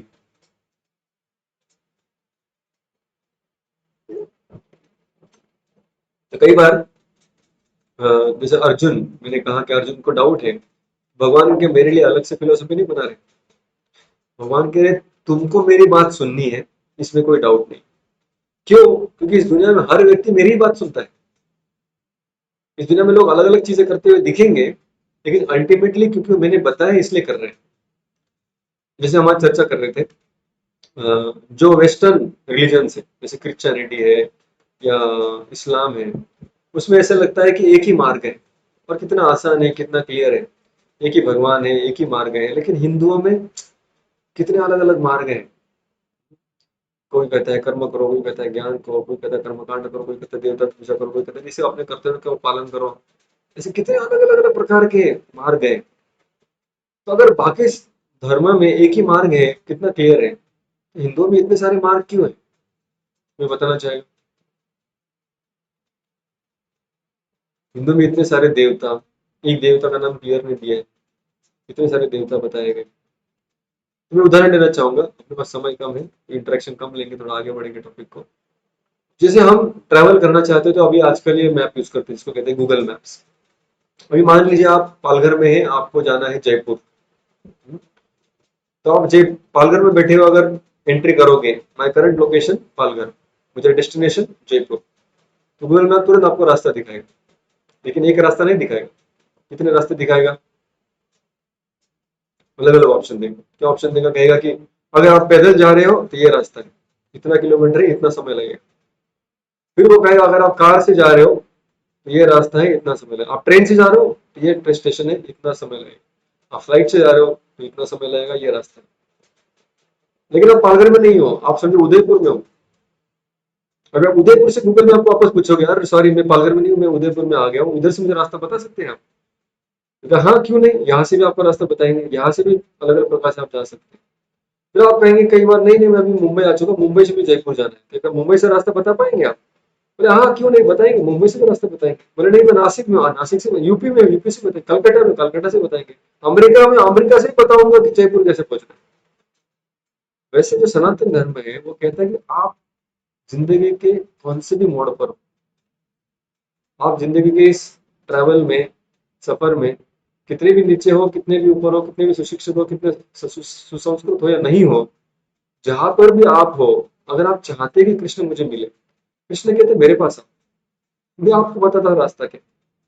और जहां पर भी आप खड़े हो वहां से वो रास्ता दिखेगा। अभी अगर गूगल मैप पालघर में बैठे हुए व्यक्ति को एक रास्ता दिखाता है, तो वही कलकत्ता में बैठे हुए व्यक्ति को अलग रास्ता दिखाता है। तो गूगल मैप झूठ बोल रहा है? नहीं। कंफ्यूज कर रहा है? नहीं। उल्टा फैसिनेट कर रहा है अलग अलग लोगों को अलग अलग प्रकार से। उसी तरह जो सनातन धर्म है, जो वैदिक संस्कृति है, उसमें अलग अलग प्रकार के मार्ग दिखते हैं। क्यों? क्योंकि लोग अलग अलग प्रकार की चेतना में हैं। उनको उस जगह से भगवान तक पहुंचाने के लिए भगवान अलग अलग प्रकार के मार्ग बताते हैं। And Krishna gives example. Example क्या है? तो 11वें श्लोक में भगवान कहते हैं, ये था माम प्रपद्यन्ते ताम तथैव भजामि हम, मम वर्त्म अनुवर्तन्ते मनुष्य पार्थ सर्वस्य। इस दुनिया में हर कोई मेरे ही बताए हुए मार्ग पे चलता है, भले वो देवताओं का उपासक क्यों ना हो, मेरी पूजा क्यों ना कर रहा हो। लेकिन देवताओं की पूजा वो कहाँ से सीखता है? वेदों से अगर सीखता है तो वेद तो मैंने ही बताए हैं। अभी मैं जानता हूँ कि मैं भगवान हूं, तो मैंने देवताओं की पूजा क्यों बताई वेदों में? कि जिनको मुझसे बहुत ईर्ष्या है, जो मेरे पास आना ही नहीं चाहते, या जो अभी मेरा मुंह नहीं देखना चाहते, लेकिन सुख चाहते हैं, तो उनको मैं कहता हूँ ठीक है आप देवता की पूजा करो। आप मुझ में विश्वास नहीं रखते, देवताओं में विश्वास रखते हो, चलेगा, उनसे मांग लो जो मांगना है। लेकिन उससे होता क्या है, कम से कम वैदिक संस्कृति का हम एक हिस्सा बन जाते हैं, और वेदों का यानी कृष्ण के वचनों का पालन करने का हमें फायदा मिलता है, और उससे धीरे धीरे धीरे धीरे हमारी चेतना प्रकट होने लगती है। लेकिन जैसे मैं अगर मेरा खुद का एग्जांपल दूं, और आप सभी अपने जीवन में भी देख सकते हैं कि हम जब भक्ति में आने के पहले हम सब कुछ ना कुछ स्पिरिचुअलिटी फॉलो कर रहे थे। ऐसे नहीं कि हम सीधे गीता उठाए सीधे कृष्ण भक्ति में, ऐसा कभी नहीं होता। हम कभी ना कभी किसी देवता की पूजा किए हैं। जैसे मैं पर्सनली अगर बताऊं, तो मेरे जन्म होने के पहले से मेरे ऊपर श्री गणेश जी की पूजा के संस्कार, क्योंकि मेरा जन्म होने के पहले मेरी माँ बहुत बीमार रहती थी, और उसने गणेश जी को बहुत प्रार्थना की थी कोई अच्छा पुत्र जन्म है। तो वो पहले से गणेश जी को प्रार्थना कर रही थी, और मेरा जन्म होने के पश्चात उसने भी कहा था कि भाई गणेश जी की कृपा से तुम्हारा जन्म हुआ है, तुम भी गणेश जी की पूजा करो। तो मैं बचपन से एमबीबीएस आने तक गणेश जी की पूजा बहुत अच्छे से कर रहा था, अभी भी करता हूँ, अभी फार्म में भी गणेश जी का मंदिर है। लेकिन इससे होता क्या है, हम जिस चेतना में जन्मे वहां से हमारी चेतना धीरे धीरे आगे बढ़ती है। श्रद्धा का एक संस्कार हमारे ऊपर होता है, किसी की उपासना करने का संस्कार हमारे ऊपर होता है, किसी के सामने नम्र बनने का हमारे ऊपर संस्कार होता है, और उससे धीरे धीरे हमारी चेतना आगे बढ़ती है। फिर कृष्ण कहते हैं कुछ लोग होते हैं कि उनको भौतिक चीजों की आवश्यकता नहीं है। उनको क्या चाहिए? उनको चाहिए कि बस मैं जीवन मेरा शुद्धिकरण, मैं जीवन में स्पिरिचुअली कुछ आगे बढ़ूं।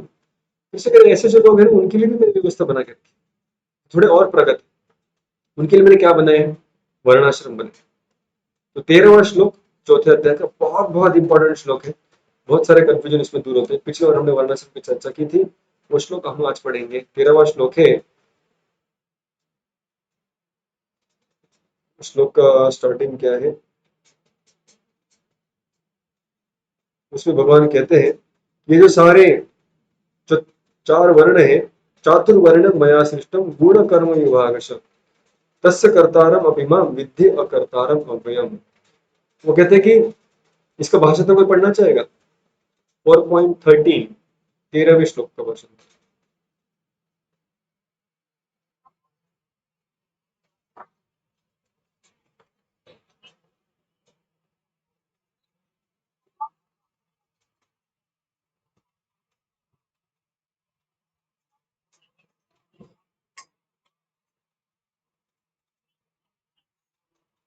तो कृष्ण यहाँ पर कह रहे हैं कि मैंने ये चार वर्ण बनाए।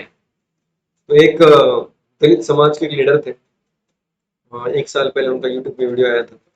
वो कह रहे थे कि हम दलितों के ऊपर अत्याचार हुए क्यों? क्योंकि गीता ने चार वर्ण बनाए, ब्राह्मण वैश्य क्षत्रिय शूद्र, इसलिए इस गीता को डस्टबिन में फेंक दो। ऐसे करके वो बोल रहा था, क्योंकि उसने पढ़ा था भगवान कहते हैं चातुर्वर्ण मया सृष्टम, इसकी सृष्टि मैंने की है, चार वर्ण मैंने बनाए हैं। लेकिन समस्या ये है कि ये सिर्फ पहला स्टेटमेंट है। अगला स्टेटमेंट क्या है? गुण कर्म विभागशः। ये जो विभाग मैंने बनाए, कैसे बनाए? दो चीजों के ऊपर आधार पर बनाए, गुण और कर्म। गुण यानी व्यक्ति के गुण, मतलब उसका चरित्र भी हुआ, और उसके ऊपर सत्व गुण रजोगुण तमोगुण किसका प्रभाव है, उसके अनुसार वो ब्राह्मण है क्षत्रिय वैश्य शूद्र है, वो निर्धारित होता है। और दूसरा कर्म, भले ही वो ब्राह्मण के गुण उसमें हो, लेकिन क्या वो गुणों के अनुसार कार्य कर रहा है नहीं कर रहा है?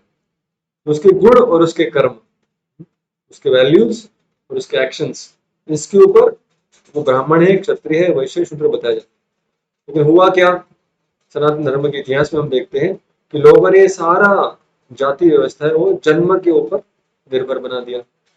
जो ब्राह्मण है उसका पुत्र ब्राह्मण, जो वैश्य है उसका पुत्र वैश्य। लेकिन हम देखते हैं समाज में कि डॉक्टर का बच्चा डॉक्टर होता है, कभी हो भी सकता है, लेकिन जरूरी नहीं कि होगा ही। कोई अगर इंजीनियर है, उसका बेटा इंजीनियर होता है, जरूरी नहीं है। तो उसके अंदर वो गुण है और उसके उस तरह से ट्रेनिंग हुई है, उसके एक्शन उसके कर्म उस तरह से है, तो वो बन सकता है। तो भगवान यहाँ पे कह रहे हैं जो लोग इस तरह से अपने को शुद्ध बनाना चाहते हैं, मैंने उनके लिए चार कैटेगरी बना दिए, उनके गुण और कर्म के अनुसार, ना कि उनके जाति या उनके जन्म के अनुसार, जिससे कि उनको फैसिलिटी मिले धीरे धीरे आगे बढ़ने की। तो वर्णाश्रम के बारे में हम फिर कभी डिटेल में चर्चा करेंगे, बहुत बड़ा टॉपिक है। तो वो भी व्यवस्था भगवान निर्माण की, किस लिए? जो लोग धीरे धीरे शुद्ध होना चाहते हैं और मुक्ति प्राप्त करना चाहते हैं। तो भौतिक लाभ चाहते हैं उनके लिए देवताओं की पूजा बताई, जो मुक्ति चाहते हैं उनके लिए वर्णाश्रम धर्म बताया, और जो लोग भगवान को समझ गए उनसे प्रेम करना चाहते हैं उनके लिए भगवान ने भक्ति का मार्ग भी बताया। तो जो सनातन धर्म है उसमें ये सारी चीजें आ गई। उदाहरण के लिए भगवान ने 3 बताए, 12 13 और 14 श्लोक। कहने का मतलब भगवान कह रहे अरे आप कहाँ पे भी हो, anywhere you are, I am ready to help, just like Google maps. आप कहाँ पे भी हो दुनिया में, वहां से आप आगे कैसे बढ़ सकते हैं उसका विचार किया जा सकता है। लेकिन जो पाश्चात्य संस्कृति है या पाश्चात्य धर्म है तथा कथित, उनमें ऐसा कोई कस्टमाइज वेरिएशन नहीं है। एक तो आप अल्लाह के बंदे हैं, नहीं तो फिर आप काफिर हैं। एक तो आप जीसस को प्यारे हैं, नहीं तो आप हेल में जाए। तो ब्लैक एंड व्हाइट। लेकिन जो सनातन धर्म है उसमें बहुत सारे बीच में भी शेड्स ऑफ ग्रे, मतलब बीच में भी कई सारे श्रेणियां वो एक्सेप्ट करता है, और वहां से लोगों को आगे बढ़ने के लिए प्रोत्साहन देता है। तो कृष्ण कह रहे हैं ये सारे वेदों में मैंने पहले बताए हैं अर्जुन, कुछ नया नहीं बता रहा, और ये सब मैंने ही बताया। You just follow them and achieve your result. तो अभी मैं आपको क्या कह रहा हूँ, युद्ध करो। तुम्हारे वर्णाश्रम को तुम्हारा स्तर है, तुम मुक्ति पाना चाहते हो, दुख से बचना चाहते हो, तो तुम अपने कर्तव्यों का पालन करो। तुम क्षत्रिय हो गृहस्थ हो, युद्ध करो। समस्या क्या है? अर्जुन कह रहा है अरे मेरा प्रश्न ये है कि युद्ध करूंगा लेकिन भीग जाऊंगा ना, पानी में जाऊंगा गीला हो जाऊंगा, कर्म करूंगा तो रिएक्शन तो आएगा, उससे कैसे बचूंगा? फिर कृष्ण कह रहे हैं कि अरे अरे तुमको अभी तक समझा नहीं क्या मैं क्या कह रहा हूँ? तुम युद्ध करो, लेकिन हमारे एक्शन जो है वो इम्पोर्टेंट नहीं है। एक्शन से इम्पोर्टेंट है हमारे इंटेंशन। ठीक है नहीं, हम जो कार्य करते हैं वो कार्य किस सोच से करते हैं इम्पोर्टेंट। जैसे नीचे में लिखा है कि एक्शन सबसे पहले दिखता है, जब हम पढ़ते हैं तो सबसे पहले एक्शन पढ़ाई देता है, लेकिन उसमें उसका इंटेंशन भी छुपा हुआ है। तो ये बहुत बहुत बहुत सुंदर श्लोक है गीता के 16 17 18 19। इससे भगवान बहुत सार देते हैं। कर्मयोग का सार है। कर्मयोग का सार क्या है? Intentions are more important actions. Intention मतलब क्या? हमारी प्रेरणा, हम जो कर रहे हैं क्यों कर रहे हैं, क्या हेतु क्या है। हेतु महत्वपूर्ण है हमारे कार्य से भी ज्यादा। तो कार्य से कोई अच्छा है कि बुरा है वो समझ में नहीं आता, उसके पीछे हेतु क्या है उससे समझ में आता है। ठीक है, मान लीजिए कोई साधु बैठा है, शास्त्र में जनरली एग्जाम्पल आता है, कोई साधु बैठा है, वहां से कोई एक व्यक्ति भागता है जिसके पीछे राजा राजा के सैनिक लगे, या कोई डकैत लोग हैं, और अगर वो व्यक्ति उस ऋषि मुनि के आश्रम में शरण लेता है और कहता है कि मैं यहाँ पे छुप रहा हूँ, मुझे बचा लीजिए, मुझे शरण दीजिए, और अगर डकैत लोग आकर कहते हैं अरे कहाँ गया वो व्यक्ति जिसको हम लूटना चाह रहे थे, बताओ ऋषि, वो ऋषि कहेगा कि मुझे मालूम नहीं, और ऋषि झूठ बोलेगा, तो क्या उसको झूठ बोलने का पाप लगेगा, लगेगा कि नहीं लगेगा।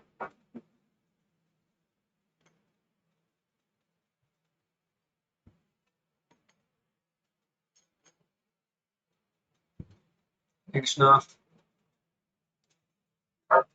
नहीं लगेगा। क्यों नहीं लगेगा, उसकी इंटेंशन अच्छी थी। कृष्ण वही अर्जुन को समझाना चाह रहे हैं कि बार बार तुम इस युद्धों को मत देखो, अरे प्रभु जी युद्ध कैसे करूं। जैसे कई बार लोग गीता पढ़ने के बाद कहते हैं, मैंने ना अभी थोड़ा, जैसे श्रेया ने प्रश्न पूछा था लास्ट टाइम, कि अभी हम ये सब जानने के बाद हमारा थोड़ा पैशन कम हो जाता है मटेरियल अचीवमेंट्स के लिए, या फिर हमारी पढ़ाई के लिए, हमारे जॉब के लिए, धन कमाने के लिए, या परिवार की सेवा करने के लिए, जो भी हो, जो हम अभी तक कर रहे थे मटेरियल इंटेंशन से, वो सारे कार्य दूर से मटेरियल लगते हैं, उसमें बहुत पाप छुपा है ऐसे दिखाई देता है क्लियरली, और फिर उसको करने के लिए उत्साह कम हो जाता है। वैसे अर्जुन कह रहा है कि अभी मुझे युद्ध करना में कोई इंटरेस्ट नहीं बचा है, क्योंकि अर्जुन भी बहुत बुद्धिमान था, बहुत कल्चर्ड व्यक्ति था, वो जानता था, उसने सेकंड अध्याय में पढ़ा भी कि हम शरीर ने आत्मा है, बहुत सारा ज्ञान उसने बताया। तो उसने कहा कि अभी ये युद्ध में मुझे सब मटेरियल मटेरियल दिख रहा है, I don't see any spiritual thing, इसमें कुछ निमित्तानी विपरीतानी, सब कुछ विपरीत ही दिख रहा है मुझे। भगवान ने कहा बार बार तुम एक्सटर्नली क्यों देख रहे हो, इस युद्धों को युद्ध ही समझ रहे हो, उसके आगे भी थोड़ा सोचो। ये युद्ध युद्ध नहीं रहेगा अगर उसमें जो विचार है वो सही हो, युद्ध पाप नहीं रहेगा अगर उसमें इंटेंशन सही होगा। तो वो कृष्ण कहना चाह रहे हैं। तो शास्त्रों में तीन शब्द आते हैं, कर्म अकर्म विकर्म। विकर्म मतलब गलत कार्य, कर्म मतलब अच्छे कार्य, और अकर्म मतलब ऐसे कार्य जिनका कुछ परिणाम ही ना हो, जिनकी कोई रिएक्शन ना मिले। तो भगवान कह रही है सारे कार्य बाह्य दृष्टि से नहीं देखे जाते, इंटेंशन से देखे जाते। तो कृष्ण कहते हैं बुद्धिमान व्यक्ति कौन है, बुद्धिमान व्यक्ति वो है one who sees action in inaction and in action in action. तो ऐसे एक श्लोक आता है मेरे ख्याल से 17वां श्लोक ही है। तो इसका अर्थ हम समझना चाहेंगे, प्रभुपाद जी उदाहरण देते हैं जिसे हमने पिछले एग्जाम में भी दिया था। A sincere sweeper is better than a charlatan meditator. अगर कोई भंगी है रास्ते में झाड़ू मार रहा है, लेकिन प्रामाणिक है, जानता है कि मुझे ये करना जरूरी है, इससे मेरा शुद्धिकरण हो। अगर कोई व्यक्ति है कि बहुत बड़ा साधु बनने का प्रयास कर रहा है, मंदिरों में पूजा कर रहा है, लेकिन उससे सिर्फ धन कमाने की इच्छा है, कैसे तिजोरी भरेगा, प्रभुपाद जी कहते हैं दोनों में से फिर वो झाड़ू मारने वाला श्रेष्ठ है। क्यों, क्योंकि इंटेंशन उसके प्योर है, वो अपने आप को शुद्ध करना चाहता है, लोगों की सेवा करना चाहता है। तो intention defines a person, not the action. कई बार अब इसका प्रैक्टिकल एप्लीकेशन समझना बहुत जरूरी है। अर्जुन समझ रहा था मैं पापी बन जाऊंगा, कृष्ण कह रहे तो पापी नहीं है। कई बार हम लोगों को दोषी ठहराते हैं, एक स्टेटमेंट में भूल गया उसको, कि ऐसा है कि व्हेन वी जज पीपल, वी जज others according to their action and we जज आवरसेल्व्स अकॉर्डिंग टू इंटेंशन। तो समझाना चाहेगा इसको, अगर समझे हुए तो। हम जो दूसरों को जज करते हैं, दूसरे को ऊपर जब सही कर रहे हैं गलत कर रहे हैं सोचते हैं, तो उनके एक्शंस देखते हैं, उसने ऐसा क्यों कहा, ऐसा क्यों बोला, ऐसा क्यों देखा। और जब हम अपने आप का मुआयना करते हैं कि क्या मैंने सही किया गलत किया, तो अपने आप में क्या देखते हैं हम, इंटेंशन देखते, हाँ मैंने ऐसा कहा होगा लेकिन मेरा कहने का मतलब ये नहीं था ना।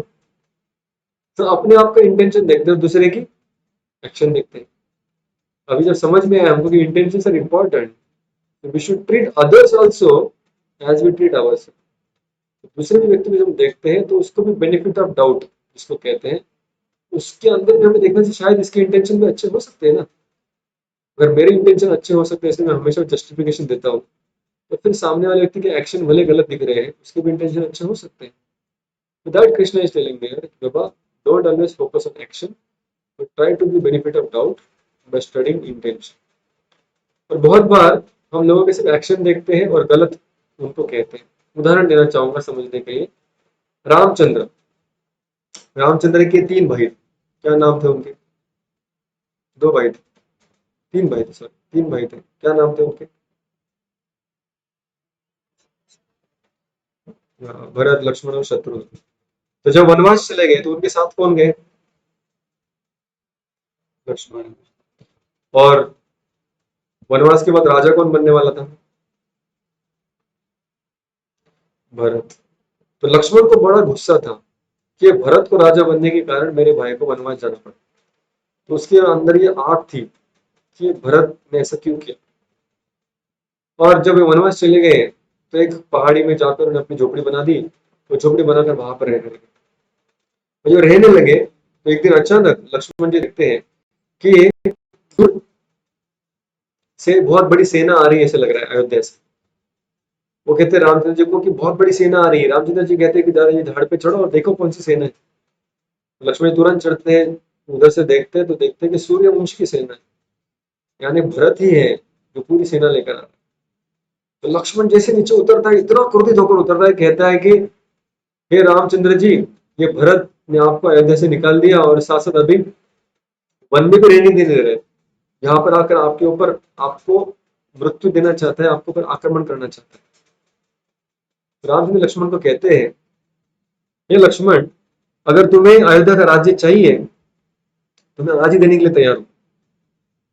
तो लक्ष्मण जी कहते हैं, मैं क्या कह रहा हूँ, आप क्या कह रहे हैं? मैं कह रहा हूँ कि भरत आपको मारने के लिए आ रहा है, उसको राज्य चाहिए, और आप कह रहे हैं मुझे राज्य चाहिए। अरे मैं, लक्ष्मण सोचने लगता है मैं क्या कह रहा था, रामचंद्र ऐसा उत्तर क्यों दे रहे, इसके पीछे कुछ गमक है। लक्ष्मण सोचते हैं कि मैंने कभी राज्य मांगा नहीं, लेकिन भगवान ने मुझे गलत समझ लिया कि मुझे राज्य चाहिए। क्यों ऐसे समझा, मेरा इंटेंशन क्यों नहीं समझे वो। ऐसे विचार लक्ष्मण के मन में आते, लक्ष्मण समझ जाता है उसी तरह शायद मैं भी भरत को गलत समझ रहा हूँ, ये मुझे रामचंद्र ने सिखाना चाहा। रामचंद्र बताते थोड़ा रुको, डोंट जस्ट जज समवन ऑन देयर एक्शंस। उनके सिर्फ कार्य से उनको जज मत करो, ये सही है गलत है। थोड़ा रुको, हैव अ डायलॉग, उनके साथ बात करो, संवाद करो। तो संवाद करोगे तो उनके जो विचार है वो समझ में आएंगे, उनके इंटेंशन क्या है समझ में आएंगे, और फिर संशय दूर होंगे। whenever there is a doubt, जब जब जहाँ संशय है व्यक्तियों के बारे में, वहां पे संवाद होना जरूरी है। whenever there is a doubt, there has to be a dialogue। तब भरत जी आते हैं और फिर राम जब उनसे बात करते हैं तो पता चलता है कि उनका इंटेंशन बहुत बहुत बहुत नेक था। जितना लक्ष्मण का रामचंद्र के प्रति प्रेम था, उतना ही भरत जी का भी प्रेम। तो वही यहाँ पर भगवान श्री कृष्ण अर्जुन को कह रहे हैं कि भाई तुम्हें इस तरह भरत को डाउट नहीं करना चाहिए, उसके सिर्फ एक्शन देख के उसका इंटेंशन देखना चाहिए। उसी तरह ही अर्जुन, तुम भले ही तुम्हारे action externally fighting fighting fighting killing killing murdering दिख रहा है, लेकिन तुम्हारे इंटेंशन पर तुम क्लैरिफाई करते हो तो फिर यू कैन बी सेव।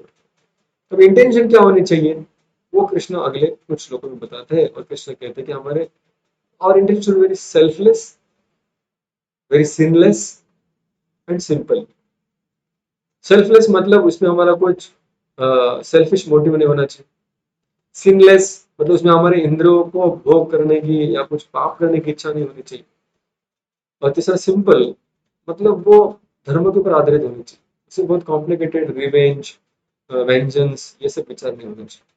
तो निर्ममो निरंकार निराशी, इस तरह से भगवान शुद्ध यूज करते हैं और कहते हैं कि if your intentions are clear, very selfless, your ना, आप अपने आप को भोक्ता नहीं मानते, अपने आप को नियंत्रण नहीं मानते, आप सभी फल अपने लिए भुगतना नहीं चाहते, जैसे आपका कर्तव्य इसलिए करना चाहते हैं, ड्यूटीफुल एक्शन में डिटैच, ये अगर आपका इंटेंशन है, so then reactions will not bind you. Arjun कहता है कि सिर्फ इंटेंशन क्लियर होगा चलेगा, अभी इंटेंशन समझो मेरे नेक है, फिर मेरे एक्शन क्या क्या होने चाहिए। भगवान कहते हैं कि अगर इंटेंशन क्लियर है तो तुम्हारे एक्शन कोई भी हो सकते हैं। देयर आर इनन्यूमरेबल ऑप्शंस, आपके बाह्य कार्य अलग अलग प्रकार के हो सकते हैं, You can be Brahmana, you can be Kshatriya, you can be Vaishya, you can be Shudra. You can be an intelligent guide, you can be a very courageous administrator, you can be very cunning mercantile person, and you can be very hardworking, loyal labor और एक शूद्र। आपका life में job, शिक्षण, profile कुछ भी हो सकता है। आप कुछ भी कार्य करें, आप सॉफ्टवेयर इंजीनियर बने, आप टीचर बने, या आप कोई प्लम्बर बने, फिटर बने, जो आपको करना है करिए, डॉक्टर बने, इंजीनियर बने, जो करना है करिए, वो सब उसमें बहुत प्रकार है। उसको थोड़े बताने के लिए भगवान 25 से 34वें श्लोक में अलग अलग प्रकार के यज्ञ बताते हैं कि जो कार्य करने जा रहे हो उसमें एक चीज इंपॉर्टेंट है। वो क्या है? That action should be perform with the intention of sacrifice. Sacrifice मतलब क्या? यज्ञ। अभी यज्ञ मतलब हमें लगता है कि जहाँ पे अग्नि हो, जहाँ पे कुछ आहुति डाल दी गई हो। भगवान का यज्ञ मतलब सिर्फ ऐसे अग्नि जला के यज्ञ नहीं करते। whenever you do any action there can be a sacrifice। sacrifice मतलब त्याग। त्याग किस चीज का? ममत्व का त्याग। जैसे आपने कभी यज्ञ अगर अटेंड किया होगा, खास करके इस्कॉन में, तो जब जब पुजारी उस यज्ञ में आहुति डालता है तो कहता है, इदम कृष्णाय इदम न मम स्वाहा, इदम विष्णवे इदम न मम स्वाहा, इदम इंद्राय इदम न मम स्वाहा। तो इस तरह से कहता है, मतलब ये जो मैं अर्पण कर रहा हूँ ये भगवान के प्रसन्नता के लिए कर रहा हूँ, मेरे लिए नहीं कर रहा।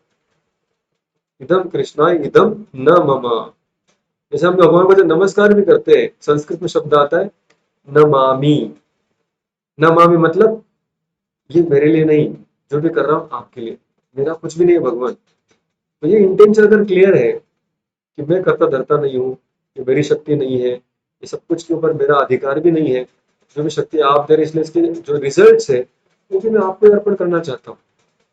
अगर ये इंटेंशन है तो any activity we do that becomes a yagya, उसको यज्ञ कहा जा सकता है। फिर कृष्ण कहते हैं किस तरह से अगर कोई यज्ञ करे। लेकिन हमारा जो मॉडर्न एजुकेशन है या फिर आज का जो आधुनिक समाज है, खास करके वो सिखाता है कि आप सेल्फिश बनिए, ताकि सेल्फलेस बनिए। अब यज्ञ प्रिंसिपल या फिर working for the selfless intention, उसमें त्याग की भावना आती है, अपने लिए नहीं दूसरे के लिए करो। तो साधारण व्यक्ति सवाल पूछेगा कि भाई अगर मैं मेरे लिए नहीं करूंगा, दूसरे के लिए करता रहूंगा, तो मेरे लिए कौन करेगा? बट सिंपल है, everybody starts acting for everybody else, सबकी जरूरतें पूरी हो जाएगी। तो मुझे अगर मैं सेल्फलेस हूँ लेकिन बाकी समाज सेल्फलेस नहीं है, तो फिर मेरा क्या होगा? कृष्ण कहते हैं ऐसा नहीं है। Every action is equal opposite reaction. जब आप कोऑपरेट करते हो, when you act selflessly, in cooperation lies the prosperity. यज्ञ में ही पर्जन्य है, जो हमने तीसरे अध्याय में स्टडी किया था। तो जब हम कोऑपरेशन करते हैं, when you act selflessly, automatically we are taken care. जैसे महाराष्ट्र पुलिस का ब्रीद वाक्य है, एनीबॉडी नोज महाराष्ट्र पुलिस का ब्रीद वाक्य या मिशन स्टेटमेंट क्या है? तत् रक्षणाय फल निग्रह खल निग्रह। और एक चीज है, ये भी है, और भी एक छोटा सा वो अपने सिंबल के नीचे लिखते हैं, धर्मो।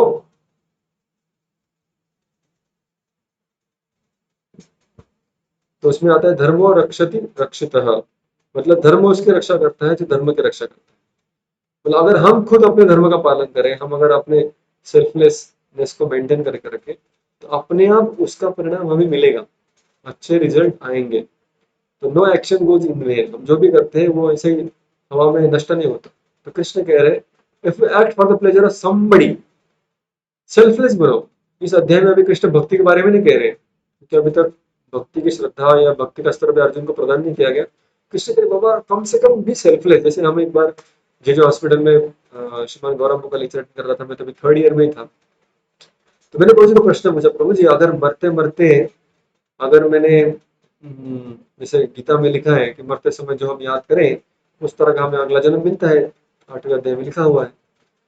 तो अगर मरते मरते मैंने किसी बहुत बड़े डॉक्टर को याद किया कि उसकी तरह बनना है, तो क्या होगा मेरा? या फिर मेरा कोई पेशेंट है जिसको मैं बहुत ट्रीट कर रहा था अच्छे से, उसको मैं ट्रीट करना चाहता हूँ, उसके बारे में मेरा मन उधर ही अटक जाए, तो मेरा अच्छा गति मिलेगा या बुरा गति मिलेगा? फिर मैं पूछा था, अगर मैं समझू मेरे माता पिता का मुझे सेवा करना है, उनके बारे में सोचता रहूंगा और मर जाऊंगा, तो मेरा अच्छा होगा कि बुरा होगा? या फिर मैं देश के बारे में सोच रहा हूँ, उसकी सेवा करना चाहता हूँ। तो मुझे ने कहा कि तुम खुद के बारे में छोड़कर दूसरे किसी के बारे में सोचेगा, तुम्हारा कल्याण नहीं होने वाला। अपने आप को छोड़कर और किसी के बारे में सोच सकते हो, मतलब दूसरे की सेवा करने के लिए सोच सकते हो। तो गीता का बेसिक टीचिंग, कम से कम कृष्ण कह रहे हैं, बी सेल्फलेस। जो भी कर रहे हो उसमें कुछ त्याग होना चाहिए, उसमें कुछ सैक्रिफाइस होना चाहिए। भगवान को हमें अपने फल कुछ अर्पण करने चाहिए। नहीं, भगवान को अपने कर्म कैसे अर्पण करें? तो रोज जाके भगवान को कहे भैया आज के कर्म तुमको अर्पण? नहीं, मतलब कि हम जो कर्म करते हैं उसका जो फल है वो भगवान को अर्पण करें। जैसे मान लीजिए अभी कोई अगर जॉब कर रहा है, तो उसको तो बड़ा क्लियर है कि मैं चलो थोड़ा डोनेशन दे दिया मंदिर को, या फिर किसी भक्त को मदद किया, भगवान को कुछ भोग लगाया घर में आकर, ये समझ चले। लेकिन स्टूडेंट है समझो कोई, तो स्टूडेंट अपना फल भगवान कैसे अर्पण करे? तो स्टूडेंट ऐसे कर सकता है कि जैसे मैं करता था बचपन में, अपना मार्कशीट आके भगवान के अर्पण करे। और वो एक तरीका हो सकता है simple, but more deeper is, जब हमें कोई कहेगा अरे कितने होशियार हो, आपको कितने अच्छे मार्क मिले, तो हमें क्या करना चाहिए कि प्रभु जी मैंने तो सिर्फ प्रयास किया, बाकी भगवान की कृपा थी इसलिए मिल गए नंबर। ये तो प्रयास तो सारे स्टूडेंट करते हैं, लेकिन मुझे यश भी मिला, भगवान की इच्छा थी, भगवान की कृपा थी इसलिए हुआ। तो हम जो प्राप्त किए, क्या प्राप्त किया? अपने फेम, प्रतिष्ठा, लोगों प्रेज, स्तुति। जैसी स्तुति आया वो फल है हमारे पढ़ाई का। तो वो हमें अपने आप को तो स्वीकार लोग दे रहे हैं, लेकिन हमें क्या करना चाहिए? वो फल भगवान को अर्पण करना चाहिए कि भगवान आपकी कृपा से, ठीक है नहीं? एग्जाम के पहले तो हम हाथ जोड़ते ही है, माथा टेकते ही है, कम से कम रिजल्ट के पहले तो टेकते ही है, भैया संभाल लेना, गड़बड़ तो बहुत सारी मैंने की है, तो भगवान संभाल लेते हैं। So whatever we do, we should offer our result to Krishna. मान लीजिए कोई बहुत बड़ा प्रोफेशनल बन गया, कोई बहुत बड़ा डॉक्टर बन गया, कोई बहुत बड़ा अकाउंटेंट बन गया, सीए बन गया, तो how he should offer his results? Income का कुछ पार्ट भगवान का अर्पण करना वो एक चीज है एक्सटर्नल। इंटरनल क्या है? उसको जो रिस्पेक्ट मिलता है समाज में, उस रिस्पेक्ट को यूज करे कि जिससे कि वो भगवान की बात लोगों तक पहुंचा। भगवान की जो इच्छा है कि सभी को इस गीता का, भागवत का ज्ञान मिले, तो अपना वो पोजीशन, अपना वो प्रेस्टीज, वो उस प्रचार के लिए, भगवान की इस भक्ति को, इस गीता को फैलाने के लिए यूज करें। भगवान करे इस तरह से आपका कार्य कुछ भी हो सकता है। आप नाई हो, चमार हो, जो भी है आपका प्रोफेशन, वो मैटर नहीं करता। They are different different options. Most important is intention. If intentions are clear, action के लिए बहुत सारे ऑप्शंस हैं। और इस तरह से अगर आप कार्य करोगे, तो भले ही आप रेन में रहो, लेकिन आप गीले नहीं होंगे। लेकिन तो कौन सा चीज है ऐसा जो भले पानी में रहता है लेकिन गीला नहीं होता? मछली। मछली तो गीली होती है। लोटस गीला होता है? कमल, लोटस का जो लीफ है वो गीला नहीं होता। और फिर भगवान अर्जुन को कहते हैं, O Arjuna, if you follow whatever I have told you in this chapter, basically intentions, then Padma Patra Ivambasa. While staying in the world, you will not be of this world. आप इस दुनिया में रहते हुए भी इस दुनिया के नहीं रहोगे। आप इस दुनिया में कार्य करते हुए भी इस दुनिया के जो कार्यों के परिणाम है उससे बाधित नहीं होंगे। So you will remain unattached and no bondage. तो आपके पाप पुण्य वगैरह का कुछ बॉन्डेज नहीं होगा। आपको सिर्फ सेल्फलेसली, और best selflessness is to work for me.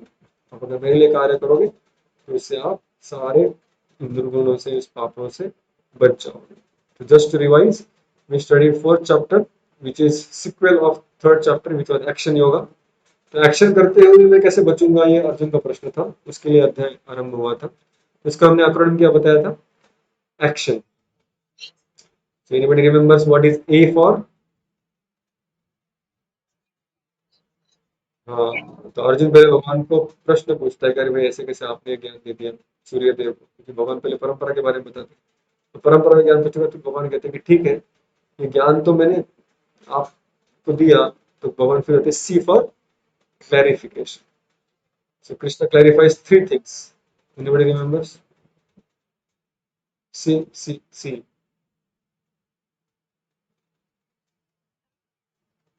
Don't confuse me with yourself. मैं अलग हूँ, आप अलग। फिर कॉज फॉर माई अपेयरेंस, मैं क्यों आता हूँ। संभवामि युगे युगे परित्राणाय साधनम, वो उसमें होता है। और आखिरी में कहा कि मेरा जो कैरेक्टर है, I am a person, I am not just energy light but I am personality. You should understand my personality, if you understand my personality you can come into then my spiritual about, आप मेरे धाम में आ सकते हो अगर मेरे व्यक्तिमत्व को समझोगे और मेरे साथ रह सकते हो। देन कृष्णा से T, T for travel options. जैसे गूगल मैप कहीं से भी हमको उठाने के लिए तैयार है, उसी तरह भगवान भी अपने वैदिक ग्रंथों में हम जहाँ पर भी है हमको अलग अलग मार्गों से, जैसे कोई देवता की पूजा करने के लिए बताएंगे, किसी को वर्णाश्रम के पालन करने, किसी को भक्ति करने के लिए कहेंगे, इस तरह से। फिर भगवान ने कहा कि I for intentions are, intention are more important than the action. तो अगर इंटेंशन सही है तो फिर एक्शन कुछ भी हो सकते हैं, ठीक है। तो एक्शन के लिए अलग अलग ऑप्शन से भगवान बताते हैं। यू कैन बी ब्राह्मण क्षत्रिय वैश्य शूद्र, यू कैन डू स्वाध्याय यज्ञ दान यज्ञ तपो यज्ञ, अलग अलग प्रकार की यज्ञ कृष्ण बताते हैं।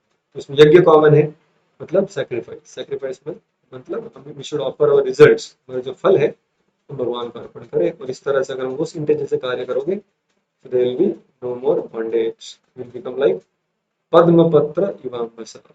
इस तरह से हम कार्य करेंगे इस दुनिया में, हमें मेडल मिलेगा कृष्ण की तरफ से। कौन सा मेडल? पद्म पुत्र, पद्म पत्र पुरस्कार मिलेगा। जैसे लोगों को पद्म भूषण पुरस्कार मिलता है, तो कृष्ण यहाँ पर अर्जुन को कौन सा पुरस्कार देने के लिए तैयार है? पद्म पत्र पुरस्कार।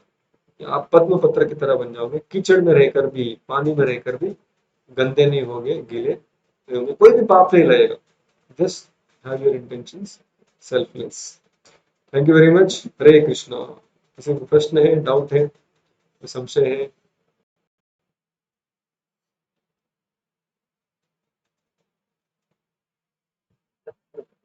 हाँ जी। हाँ, विकास को पहले पूछिए फिर विशाखा माता जी पूछिए।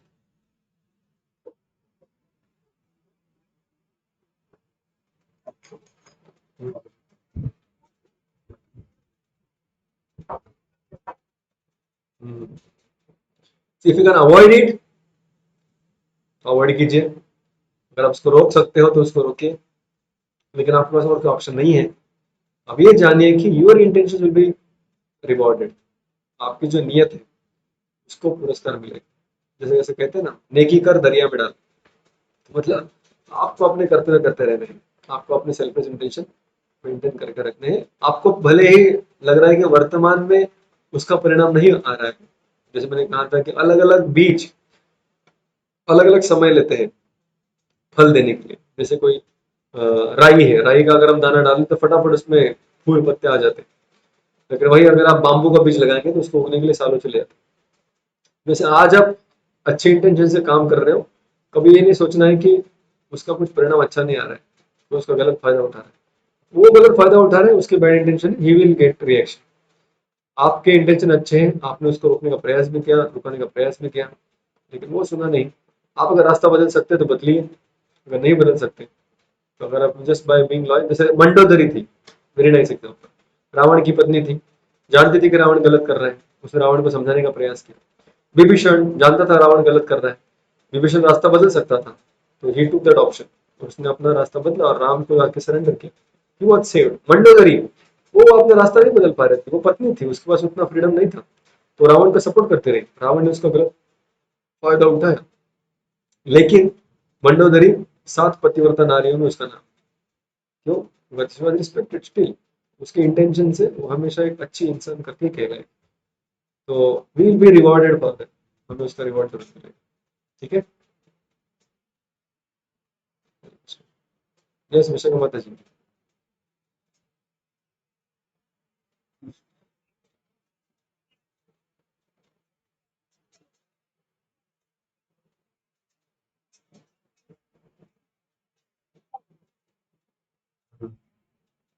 हम्म। तो देखिए मौकरी करते हैं, मजाक उड़ाते हैं कि क्या तुम हरे कृष्ण करते रहे, बूढ़ी हो गए तुम अभी। अभी सन्यासी बनने वाली है। ऐसा ऐसा कुछ कुछ क्या क्या लोग बोल देते हैं, त्याग करने वाले हैं। तो if we are disturb by mockery तो हमें उससे दूर रहना अच्छा है। तो लेकिन if we can argue with them, convince them. जैसे उसमें से आपको इंटेंशन समझ में आएंगे कुछ लोगों के। मैं ये कहना चाह रहा था जब मैंने पॉइंट बोला कि अगर वो आपको आपकी भर्त्सना भी कर रहे हैं, आपको मॉक भी कर रहे हैं, तो don't think bad for them. उनके लिए कुछ गलत आप चिंतन मत कीजिए कि भाई इसका बुरा हो, इसका ये हो। हमें समझना चाहिए कि अभी क्या करें, नहीं अज्ञानी है बेचारा, उसको समझ में नहीं आ रहा है। So he has a curiosity which not able to ask straight.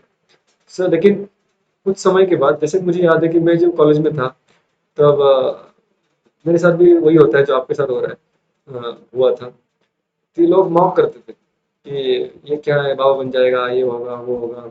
आज भी लोग करते हैं, ट्रेन में चढ़ते हो तो लोग पीछे से टकलू बोलते हैं। तो अलग अलग प्रकार से लोग मॉकरी करते हैं।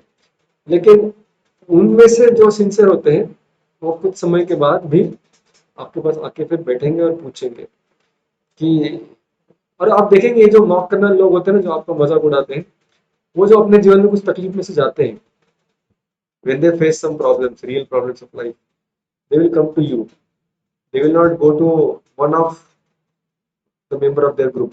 उनके ग्रुप के किसी व्यक्ति के पास नहीं जाएंगे, वो आपके पास ही आएंगे। तो अभी पालघर बोईसर में कई सारे ऐसे भक्त हैं जो 20-25 साल से प्रैक्टिस कर रहे हैं। वो लोग को समाज ने इतना रिस्पेक्ट नहीं दिया जब वो यंग थे, गीता पढ़ रहे थे, उसके अनुसार जप कर रहे थे, अपने भक्ति में जीवन जीने का प्रयास कर रहे थे। लेकिन आफ्टर सम इयर्स, जैसे कुछ दिन पहले, पिछले साल एक बहुत बड़ा व्यक्ति है, इंडस्ट्री का मालिक है। So his son immediately died, suddenly died, some reason, he was ill, फिर बाद में हॉस्पिटलाइज था, फिर मर गया। जैसे मृत्यु सामने देखा, so now he is not calling any of his material friends, उसके कंपनी के जो कलीग उसको नहीं बुला रहे, क्योंकि वो जानता था कि मेरा जो बैचमेट था कॉलेज में, जो हरे कृष्णा में गया है। Immediately called one of the devotee, family man.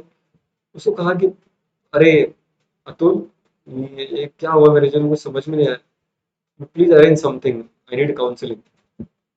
तो फिर हम हमको बुलाया गया, फिर हम उनसे बात किए, संवाद किया। तो लोग जानते हैं कि ये जो कर रहे हैं सही कर रहे हैं, बट अभी वो फैशन नहीं है कि जाके पूछने का, तो वो अभी पूछ नहीं पा रहे, but they know what you are doing is right. तो अभी भले ही वो आपको मॉक कर रहे हैं, लेकिन आगे जाकर जब वो तकलीफ में आएंगे, आपके पास ही आने वाले प्रश्न, क्योंकि ultimately only Gita and spirituality can solve the real problem, like death, sudden deaths, mind का टेम्पर टेंट्रम, ऐसे बाकी कोई लोग हैंडल नहीं कर सकते, जैसे गीता जो जानते हैं वो हैंडल कर सकते हैं। तो थोड़ा टॉलरेंस हमें रखना चाहिए, और अगर उससे हम डिस्टर्ब हो रहे, तो we should maintain some distance from, जिससे कि हमारा जो वेरी डेलिकेट फेथ जो अभी बढ़ रहा है, छोटा सा पौधा हम लगाते हैं तो पहले बहुत नाजुक होता है, तो उस पौधे को सब तरफ लेके घूमना नहीं चाहिए, that is not natural for. तो पौधे को एक जगह पे रखते हैं, अच्छे से उसको पानी, सनलाइट, सबको न्यूट्रिएंट देना चाहिए। तो वैसे हमारा जो भक्ति है, श्रद्धा है गीता के ऊपर, भगवान के ऊपर, कृष्ण के ऊपर, कृष्ण नाम के ऊपर, वो बहुत कोमल है, अभी डेलिकेट है। तो अभी हम उसको अगर सबके सामने प्रस्तुत करेंगे ना, तो शायद कोई उसको दबोच देगा, उसको मार डालेगा। उसके लिए हमको थोड़ा सा उसको बचा के भी रखना चाहिए। सो वी शुड नॉट, क्योंकि हम जब गीता सुनते हैं तो बड़ा उत्साह आता है कि अरे क्या जबरदस्त लॉजिक है, कितना अच्छे समझाया, ये सबको बताना चाहता हूँ। And then we just go and start speaking to the whole world, we don't know कि यार ये सामने से वाला व्यक्ति कितना एथिस्ट है, कितना एनवियस है कृष्ण का, गीता का, या उसके जीवन में कुछ उसके कुछ अनुभव होंगे, उसकी वजह से बहुत अश्रद्धा है। And such people they sometimes they can trample upon our bhakti lata, हमारे जो डिवोशनल क्रीपर है उसको वो तहस नहस कर सकते हैं। So initially it is recommended you don't go into arguments, debates. थोड़ी देर के लिए अपना जो भक्ति है, अपना जो श्रद्धा है, उसको श्रवण से, गीता के शास्त्र अध्ययन से उसको थोड़ा पहले स्ट्रॉन्ग बनना चाहिए। हमारे डिवोशनल प्रैक्टिस हम जो नाम जप करते हैं, वो हम सही से करेंगे तो धीरे धीरे वो जो छोटा सा पौधा है टफ ट्री बन जाएगा एक दिन। जब वो टफ ट्री बन जाएगा तो नोबडी कैन ब्रेक इट, और फिर बाद में वो ट्री इतना बड़ा हो जाएगा, you to start giving shelter to others also. तो स्टार्टिंग में होगा, लेकिन धीरे धीरे आपको समझ में आएगा कि वही लोग आपके पास है। ठीक है।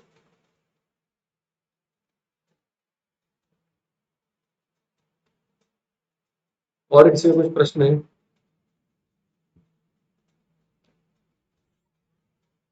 हम्म।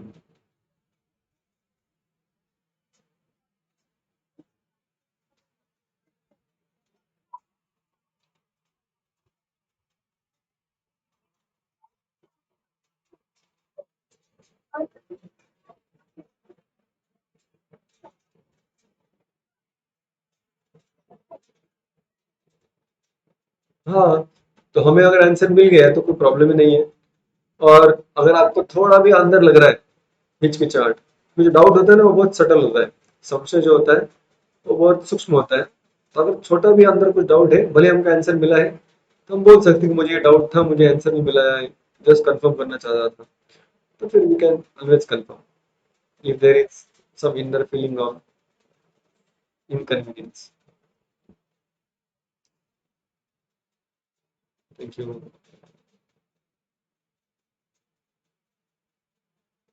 और किसी कुछ प्रश्न है?